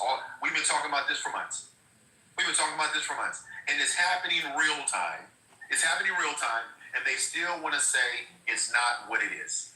This revisionist history is crazy, but people are being hurt by this revisionist history. And just so you know, in May, consumer pricing, groceries went up 2.9%, housing went up 3.9%, and gas went up 12% in May. All right. But hey, I guess they're just fucking numbers, Tim. I guess they're just numbers. They're just numbers. Mike, appreciate you coming through. All right, moving on with the program. Thanks, Mike. All right, moving on with the program. Liberal Annihilation is Beautiful. I love the name. That's the individual's name. Liberal Annihilation is Beautiful says, imagine having a liberal college degree and thinking you are smarter than everybody else. Please, Father, God, help them Democrats. Well, I'm going to counter by saying, imagine having no degree at all and think you're smarter than everybody else. So understand that it ain't just the people with the degrees that think they're smart. A lot of folks who have no degree at all is telling you George Soros is setting the world on fire and that Q is coming back to defend us all. So understand it does work without the college degree as well. This caller takes bananas sideways. Ouch. Ouch. Can't afford condoms for Palestinians anymore. Yeah.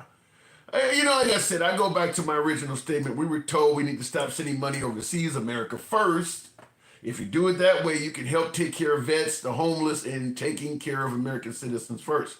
Trump came in, no money is going underseas anymore. No money to Ukraine, no money to USAID. Trump has made it so no money is going overseas anymore. Do you hear any groups in America bragging about how they're getting helped now that we stopped sending money overseas? Have you heard any of them tell you help is along the way? Have you heard any of them tell you they got promised that help is in the future? No money overseas. No help for you either. Literally, have you heard anybody? The vets talking about, well, wow, he said in December he's going to do it. Have you heard anybody saying that? Because I see in the comments, Willie G is saying it takes time. Have you heard any promises made to those groups? Has any of those groups sounded satisfied to you in which they believe help is along the way? In fact, if you ask me, MAGA's still ridiculing the homeless in this country. They're not talking about helping them. They're ridiculing them. No money overseas is going to help Americans. No Americans are being helped. In fact, Elon is not even head of Doge anymore. Whatever happened to the promise of potentially 5,000 or 6,000 in stimulus checks going to everybody? Whatever happened to that? You saved us billions in waste, fraud, and abuse. Has anybody felt any of those savings at all? Has anybody looked at their life and said, man, I'm doing much better that they saved all that tax money? Has your life improved financially at all from any of that? Because a lot of people's lives have become nothing but utter misery because of it. They're estimating with the USAID cancellation, as many as 600,000 folks abroad have passed away because we stopped helping with HIV research, HIV treatments, prescriptions, medical, all of that stuff we used to do for those poor countries has ended. But nobody's benefited from putting that misery back on them. Same thing with the Ukrainians. Nobody's going to the Ukraine. You think that hasn't resulted in some deaths of Ukrainian citizens? You think ain't nobody's died because of what we're doing? If you're going to do things that result in all this misery, you should at least be able to talk about who benefited from causing all of that. I don't hear anybody in this country talking about how much better they feel or how much better their lives have been improved for all the misery we've delivered. I don't see it. Maybe it'll come out in the future, but right now, I don't think anybody has an answer. The national debt is increasing as much as ever, Jeremy. Yeah, and there's somebody who might say that as well. Fuck Trump, last month, any Afghan. What does it says here? F Trump, last month, my Afghan veteran cousin shot himself in the heart. Oh my God. He had PTSD and these motherfuckers talked about vets. F this cabinet and family. Wow. I don't have anything to say to that. Very sympathetic to what you're saying there. And I don't know the validity of your case or not. I'm not going to criticize what you said one bit, but my guess is your family member is not the only Afghan that helped out our military that feels that way. Some of them have already been deported. So what are they doing in Afghanistan? Running from the Taliban? I mean, so if you helped out the USGIs and then the US sent your ass back to Afghanistan, that's got to be akin to being a serial pedophile being sent to population in prison. How safe could it? Has anybody seen Guy Ritchie's The Covenant? It's just a movie, but it does feature someone like that. An Afghan that helped us out and was about to be left in Afghanistan. Can you imagine the whole nation thinks you're a traitor? We're doing that to people. We are currently doing that to people. Looking in the comments, though, the Golden Dome is totally unnecessary. You're talking about like the Iron Dome that Trump is talking about building over the United States. I can't speak on whether it's unnecessary or not. It's way above my technological knowledge. But after seeing what the Ukrainian is able to do with drones, I gotta assume it ain't something that can't be defeated. If you can get close enough to U.S. shores with a bunch of those damn things, you can wreak havoc on coastal cities easily. So I don't know if the Golden Dome is unnecessary, but I definitely do not believe it is something that guarantees our safety anymore. Because think about it. When you think about what the Ukrainians have been through, they're in a weakened state. They're receiving aid from us and things like that. And by the way, I think Biden was part of that drone attack that the Ukrainians just did on Russian aircraft in about a week or two ago. I believe Biden has something to do with that. But I just simply say, if they could do that much damage, imagine what a country with some real money could do. Imagine how many drones a nation like China could produce. You can't shoot all that shit down. You can't stop all of that. I mean, they could literally release thousands of those things. I mean, just imagine a nice hot summer day. You're at a stadium watching a ball game or something like that. You know, people are traveling out and about, riding bikes and shit like that. And all of a sudden the town encounters thousands of those things. Thousands of those things just start flying over a major U.S. city on a hot summer day. Can you imagine? You think October 7th in Israel was bad? You know, a hot summer concert going on, people outside enjoying it. Can you imagine how the massacre, what the scene would be like? We don't even have the medical and, you know, ambulatory resources to deal with something like that. We don't have the hospitals. We don't have the bed. We don't have any. It would be a mess. It would be a mess. You could literally put a U.S. city to his knees doing it. Looking in the comments, and it doesn't cost a lot to do it. It doesn't cost a lot to do that. Those drones are cheap. I mean, you know, you're talking $200 to $500 or so a pop. That's cheap compared to Trump launched an attack on Syria in 2017. Each Tomahawk cost $500,000, and he launched like 60 of them, and like 6 people died. Can you imagine if all of that was used on? I mean, it could be mayhem. Looking in the comments though, and thank you folks that are tapping the screen. We should be around a 90. Tap the screen, show your boy some love. Isn't that the constitutional oath? What did that say? I don't know what just happened with my screen there. If the United States go to war with Iran, it's for their oil. Well, if the United States goes to war with Iran during the Trump administration, they are going to lose their oil. Trump said that in Iraq that we should have took the oil. So yeah, if we go to war with Iran under the Trump administration, yeah, I mean look what he's talking about doing in Gaza and shit like that. Under Trump, I don't see Trump as the kind of president that is going to go to war with a nation, meet the objective, and then leave the nation and allow them to rebuild themselves. My guess is if Trump wins a war with a nation, he's going to conquer it, like occupy it. That'll be ours. I mean, he's a real estate mogul. He used to owning shit. So if we go to a war with Iran, it's probably going to become a territory. That would be my guess. And I think MAGA would be cheering that shit on. It'll probably become a territory. One of the most unsafe territories they ever visit. But looking in the comments, jail is way too good for Trump. Well, you know he's turning 79. Anybody going to be watching the parade on TV this weekend? One of the largest military parades in U.S. history. Anybody going to be watching that?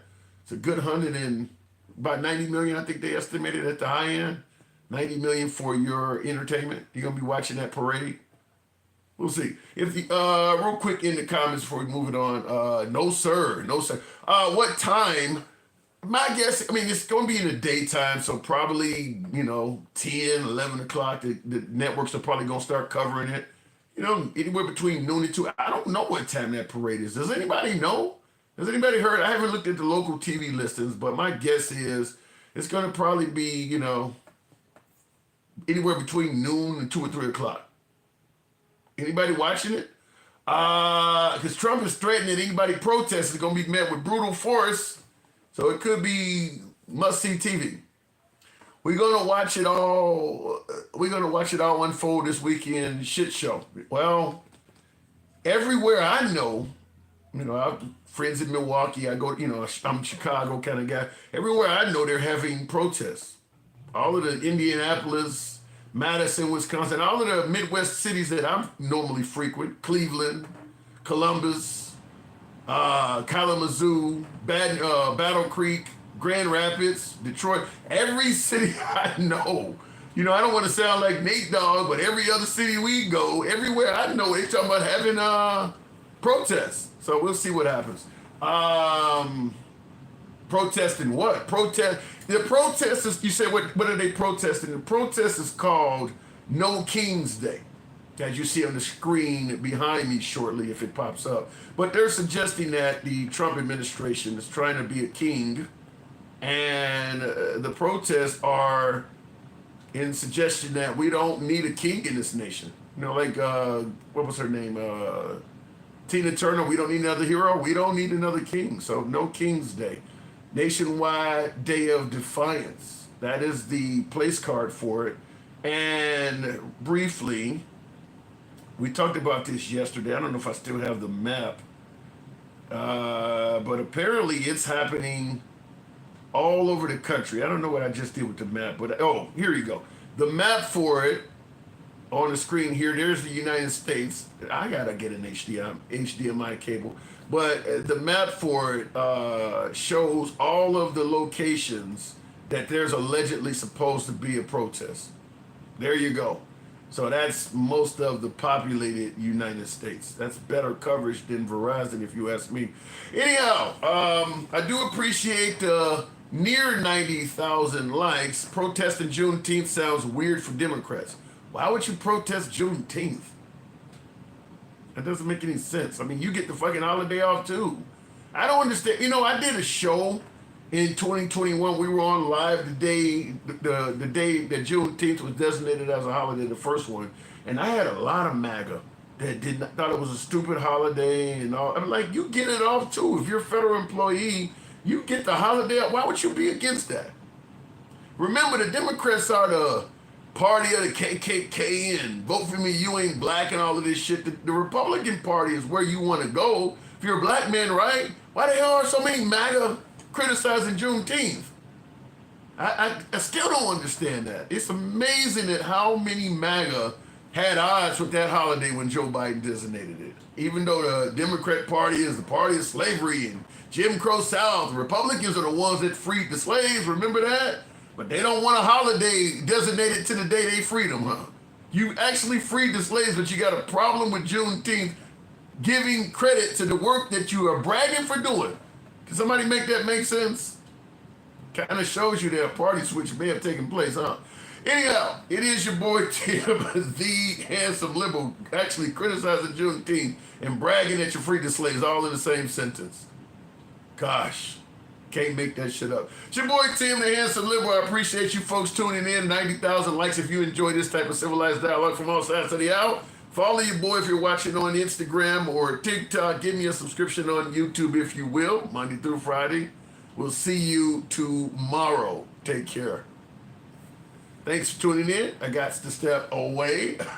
God.